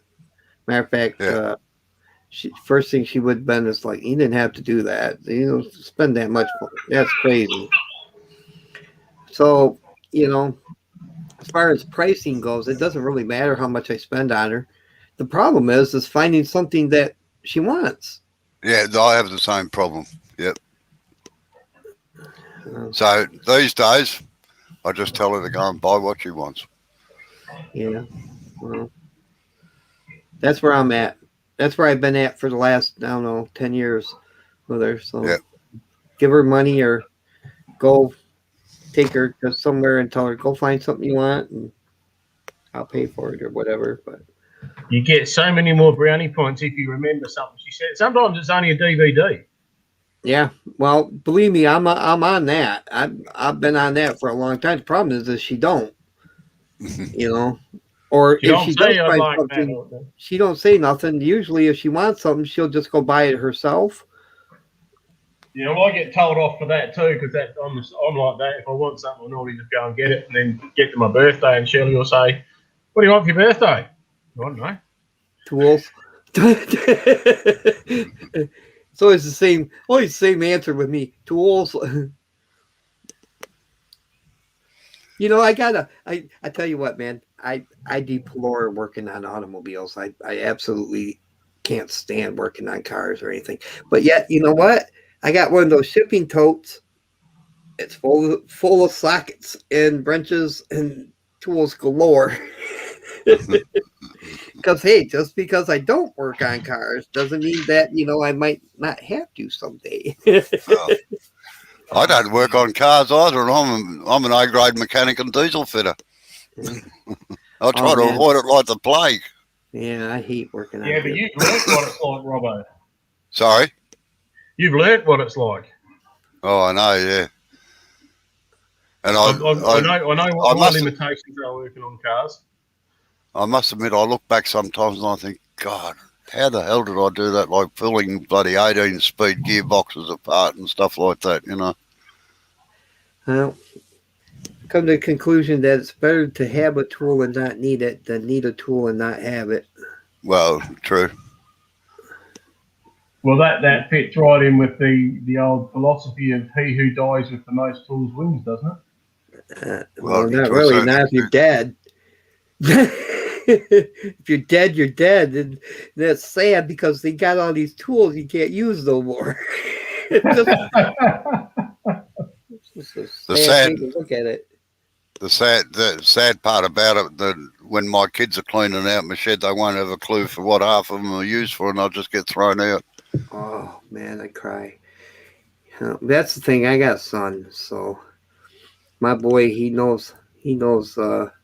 He doesn't know what all my tools are for, but he knows that they're worth something. You know, I mean, he's the kind of kid that regardless, you know, he wouldn't throw it away. It's a tool, you know.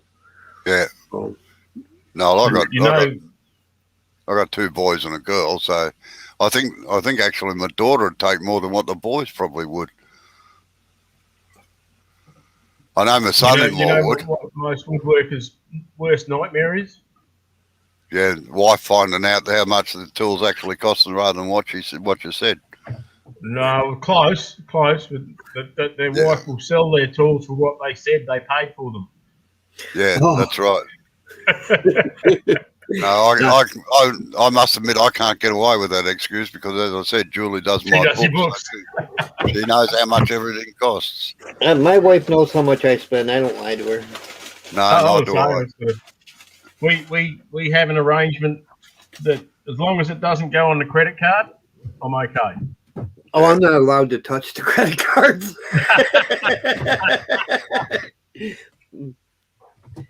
I can touch them. I just can't use them. That's not allowed.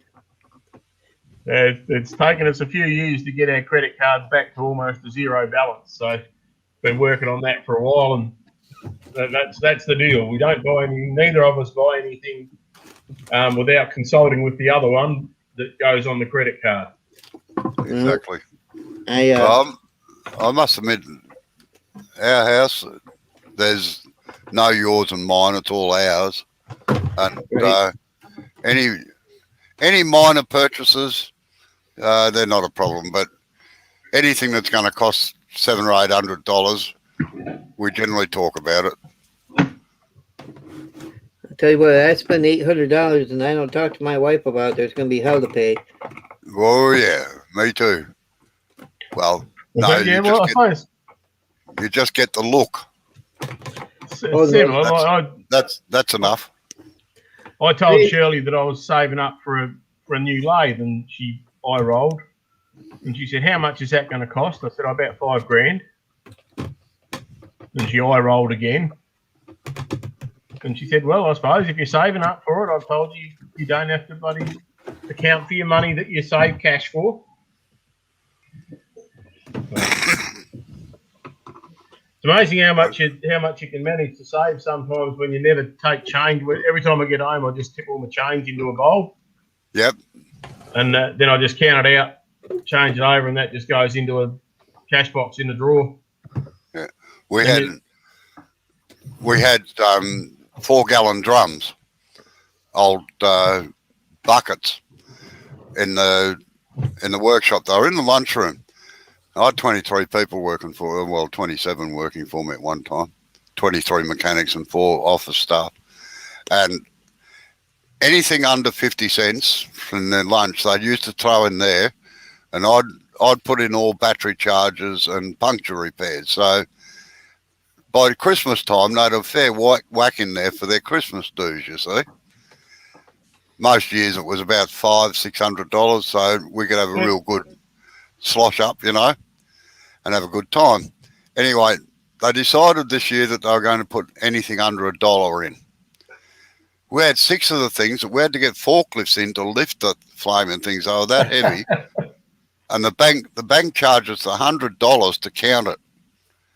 And it ended up that much that we chartered a flight to the Gold Coast with their wives, and we had a week and a half, 10 days on the Gold Coast in a Swisho hotel.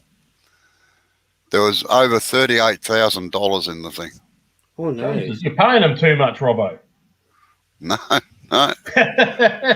No, we had a lot of battery charges and puncture repairs that year, I think. But, that was a good time, I tell you. That was great. Sounds like It's it. good fun when you can do that. Yeah. But they knew that I never touched it or anything else, you know, and that I always put my share in as well. So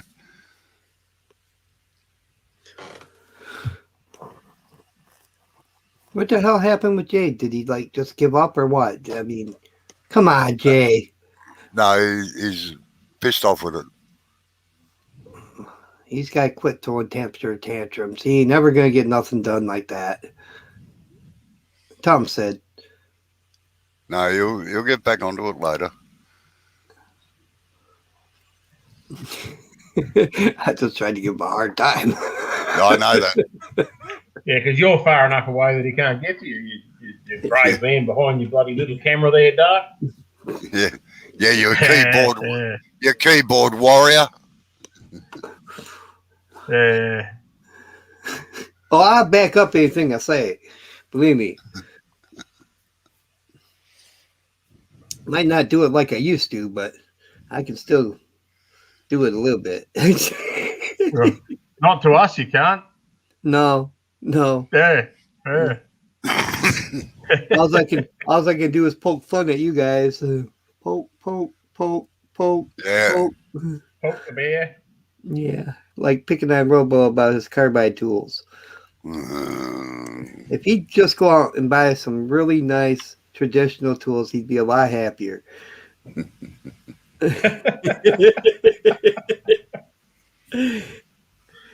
I love you, Robo. Oh, dear. Poor guy. Yeah. I could see the steam rising from his hat already.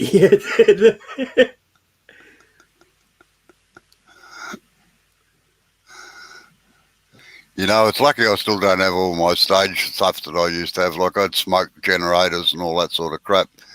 And it'd be good one night if I just had the smoke generator set up behind me. And when you started mentioning carbides or pens, just hit the button and all this smoke and steam comes out. I might do that one night just for hell of it. I've got a wallpaper cleaner here, so that could do the job. Okay, well, I got a real question for you, man. Now, I'm new to wood turning, fairly.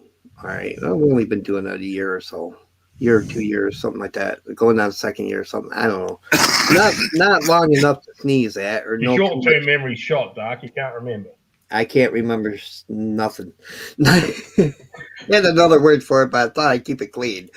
Yeah, good man. Reeves drives. What is the deal with Reeves drives, and why do people hate them so much? Right. The first Reeves drives that came out, and believe it or not, Vic, Mark and Woodfast and all the major manufacturers actually had Reeves drives on them.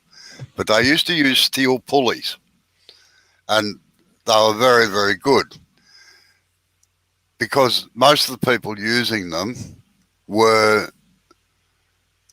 familiar with machines, and they used to keep them lubricated and everything else. And that's the biggest failing of a Reeves drive. If you don't keep it lubricated properly, they get stuck.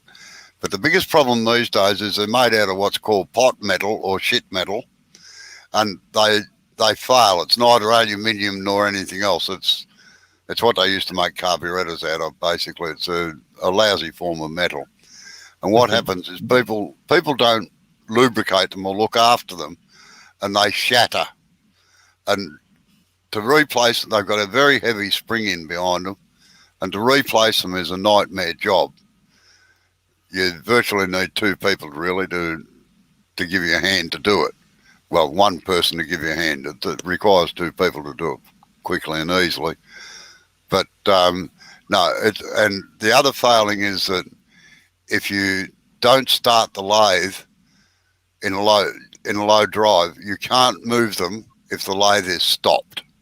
You've got to have the lathe rotating, even if it's just pulling it around quickly with your hand to get it back to a lower speed. You know, like a lot of people put a lump of wood on and then go to start up and realise, oh, geez, the last job I was on, it was in high gear, you know.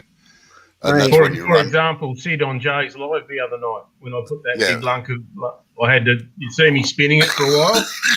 What I was doing there is I was spinning it while I pulled the Reeves drive back into low speed. Okay, I had it set about mid. I was looking at the Harbor Freight, the large Harbor Freight lathe that they have there, and I know everybody hates Harbor Freight, but it's one of my favorite stores. Anyway, that should piss some people off. Anyway, it's a Reeves drive, and I thought about buying it, but I had held off because I kept on hearing people, Reeves drives, and don't get a lathe with a Reeves drive, and I couldn't figure out why. So that's why I was asking. Well, it's like everything. It's like everything, Jack. If you maintain it, they are pretty good.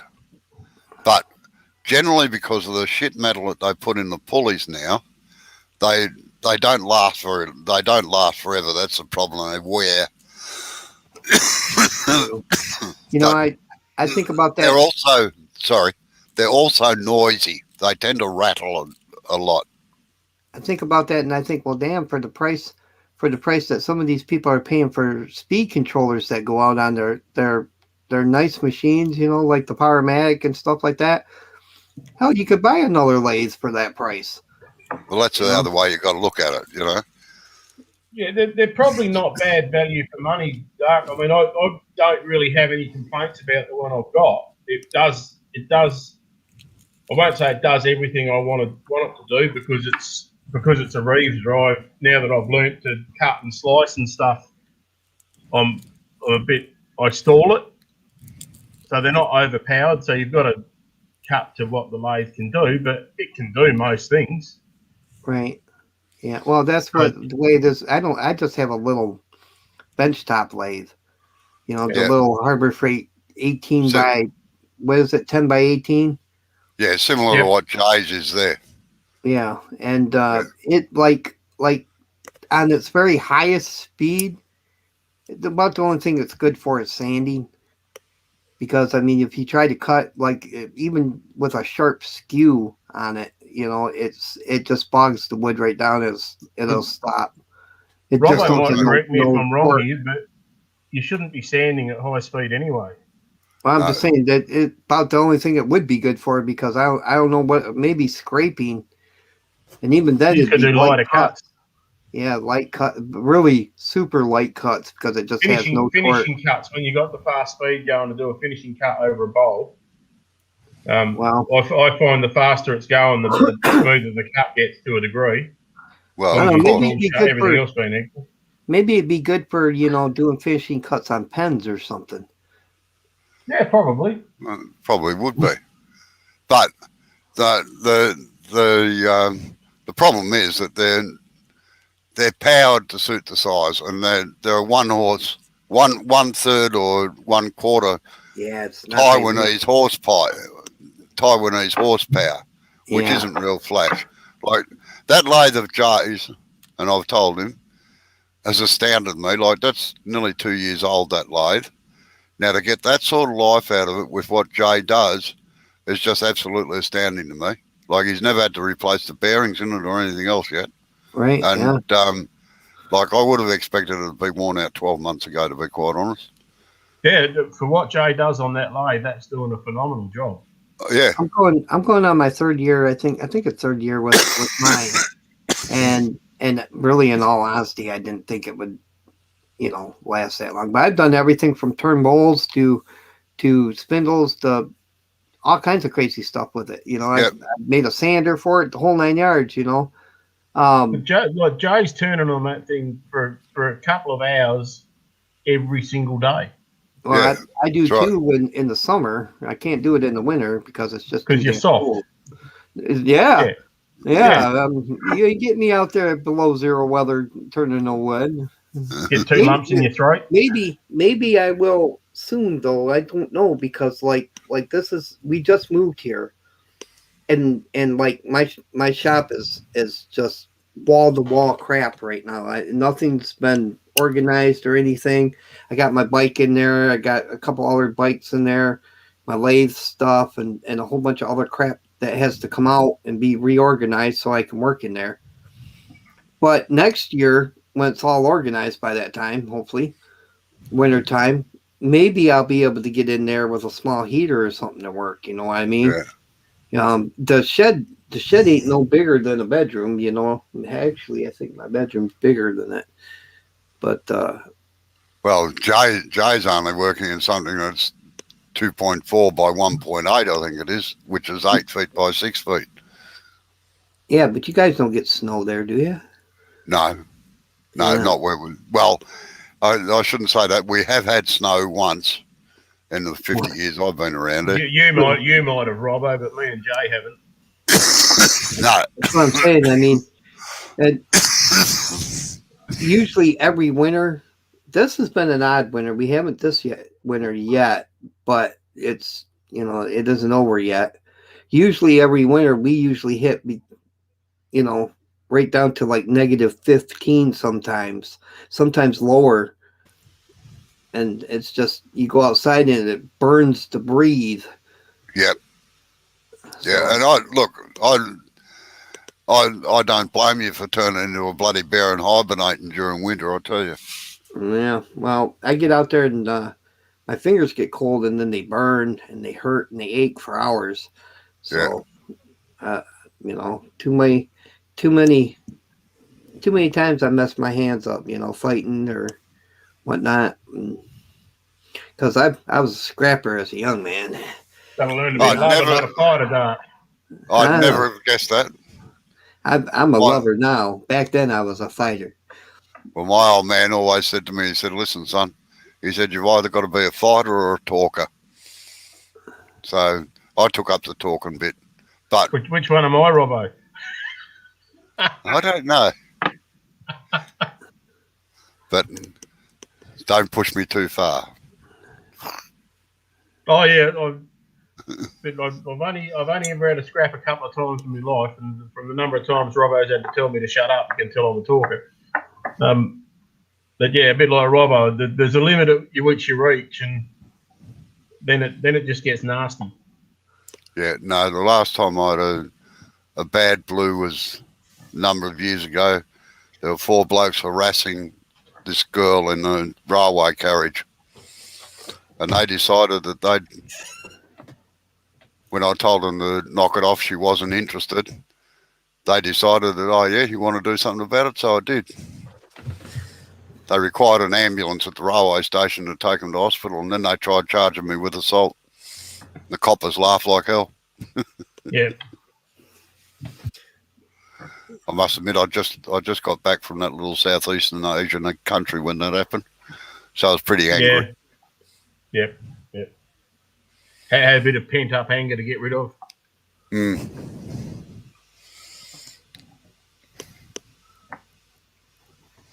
Yeah, I tell you what, from personal experience, it never pays to be a fighter. No. I'd much rather be a lover. Besides, I'm just too damn pretty to be a fighter anymore. Oh yeah. Oh, who'd want to muck up that visage, eh? I know, right? Have you got your beard in a ponytail there, Doc? No, I can, but oh no, just the way it was shaped down, it looked like you had a. Yeah, no, he's been doing the professor bit, you know. I haven't quite caught up to you yet. I'm getting there. Oh, you probably beat me. Oh yeah, yours is much nicer than mine. Steve's still got the best one. Steve's a cool guy, man. I like Steve. So do I. Don't tell him I said that. He'll get a big head or something. I won't be able to pick on him about riding a moped. Actually, if I boil it all down, there's not many on here that I don't like. Yeah, me too. I like most people on YouTube. There are a few I've ran across that were just like, oh, okay, you're going on the block list. Yeah.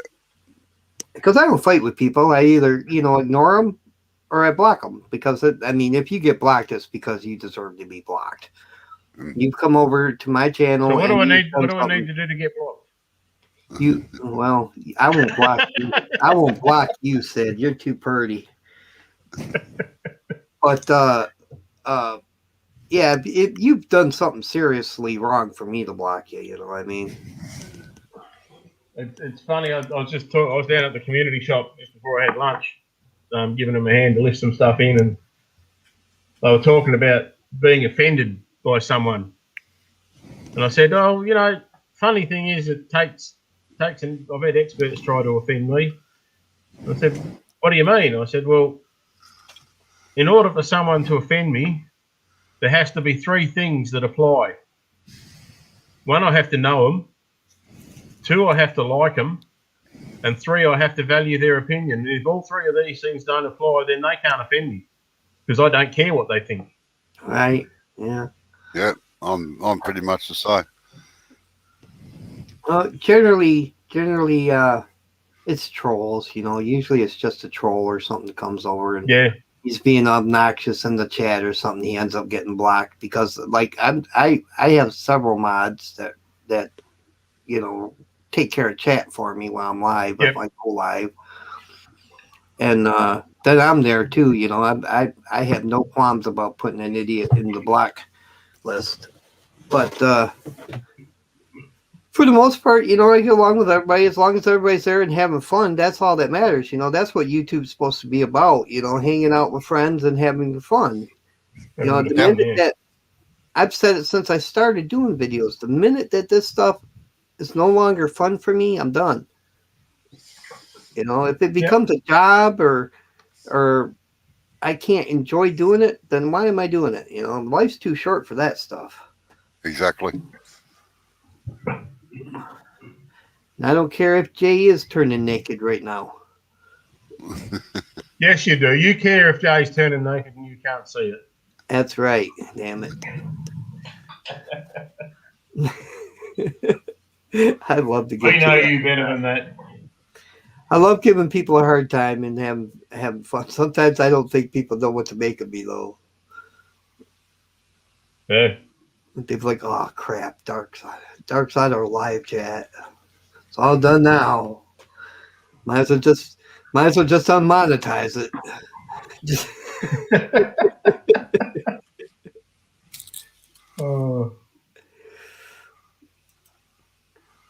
No, I think there's, unfortunately, I think there's a lot of people on here that are just there to get the monetization. That's all. Oh well, I've always been monetized. I monetized my channel the first week I put my video up. Yeah. That was back when you didn't have to have 4,000 hours watch time and. Yeah, I could have made a lot of money out of my first one because it had over 12,000 hits, and I forget how many it's actually had now. It's a hell of a lot anyway. But I get pissed off with ads and things in things. So like I've got ad blockers all over this thing to stop the ads in, which stops me from getting into some sites, but that's bad luck. But I mainly do educational stuff anyway, and it annoys me when you're halfway through something and suddenly an ad pops up, you know. And well, usually my computer has ad blocker, but I don't use it because I support a lot of channels on YouTube. I watch a lot of videos from just my friends, you know. Yeah. And if I can throw them a penny or two by watching an ad, I will. Usually, I'm just sitting here doing nothing anyway, so.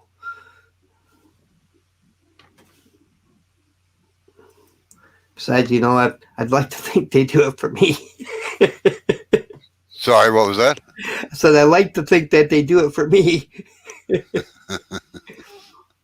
My best. All right, guys, I better go back to work, I suppose. I'll get an appointment in about 10 minutes. I'm going to start getting ready. I'll catch you later. Bye. See you later, Here, buddy. See you, Joe, in the background. Stay pretty. Always. See you, Sid. No, my first video that I made was to prove a point to people because I got trickers trying to explain to them. That's had 253,000 views. Nice. So, my best video, and you're gonna laugh. My best video was kind of a fluke. It was a hurry up and get it done video, and a friend of mine came to me. He was like, "Dark, you got to get up a Blood Red Moon video." Back when the Blood Red Moon was out, I think it was in 18. Yeah. And I was like, Blood Red. He's like, yeah, there's going to be a super moon. I was like, oh, all right. Well, I went outside and I looked and it was cloudy, man. There was no moon out. So I came in and I made one. And I did it all on Sony Vegas. And I made one and I made a small video with some green screen stuff going on with it. And it was all of maybe 30, 40 seconds long, something like that. I remember it actually. And threw it up. 98,000 views on it now. Yeah, yeah. And it got 93,000 of them in the first night. Yeah, yeah. Oh crap. It was a lot of fun, man. The trolls were great. We had a lot of fun with the trolls.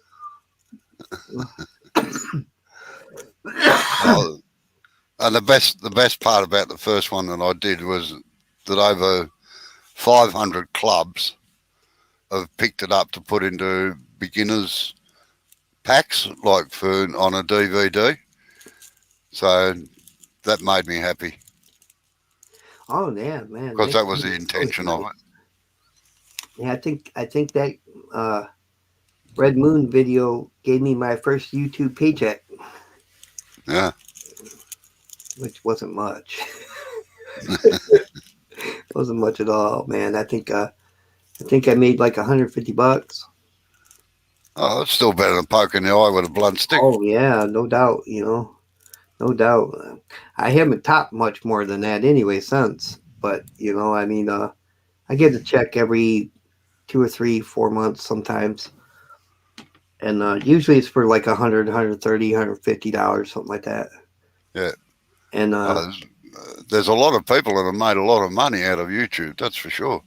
Turned them into bloody millionaires. I paid a couple bills. I ain't gonna lie, I've used it to pay a couple bills with, and I've bought a few tools that I needed, and most of the time it's just like using it to replenish stuff that I've used to make other videos. Yeah.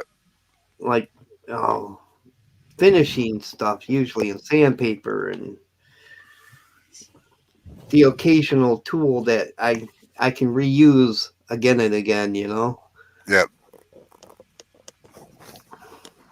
Can't beat them kind of. As long as our traditional tools, I'm happy. Right? Yeah.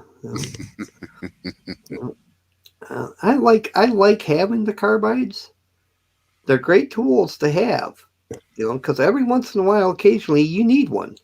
Yeah, I quite agree. Like for certain jobs, the carbide's the only one that'll do it. Right. But I've gone past the whole phase where I like carbides for everything, because really, in all honesty, I have more fun with the traditional tools. Because everything's learning. You're learning everything from them. Yep. You know what I mean? But like for Halloween, I still use carbides for Halloween out. That actually is the one thing that they have made a hell of a difference in. Is another Halloween. good thing. Another good thing I found that they're great for is occasionally I'll be working on a spindle or something and I can't quite get it straight all the way across. Like it'll be high on one side or something, and I'll grab that little square cutter and run that across, and that usually levels it right out for me. I just use the skew chisel and go, and it's done. That my problem was when I use the skew chisel, I always get a slope. It's hard to get a plane unless you're using it for like a negative rate scraper, and I don't like to do that. No. There's some people that think that's the way you use the skew all the time. I don't like to do that because it dulls it. And if you've spent 10, 15 minutes putting a razor sharp edge on your skew, it only takes 10, 20 seconds on the lathe using it as a negative rig to take all that work away. Well, that's the same with any scraper. Yeah. Well, scrapers are scrapers, and they're scrapers for a reason, because they don't have that razor sharp edge on them like a skew would. You know what I mean? They have a scraping edge, and a scraping angle. Yep. and they work much better for that job. No, yeah, like I say, everything in its place. But Yep. there's a lot of things out there that people are using where, like somebody asked me the other day how many tools I use, and like for 99% of my work I only use 3 tools: a skew chisel, a 1/2-inch gouge, and a roughing gouge. But that's all I need. I wear them out pretty rapidly over 12 months, or I used to. I'm not so much anymore because I'm not doing the work I used to do, but that's my choosing, not anything else. I'm getting too bloody old. Most of the time I catch myself using the skew mostly. I love the skew. It's a very versatile tool. You can do almost anything with it, and Yep. once in a while I'll grab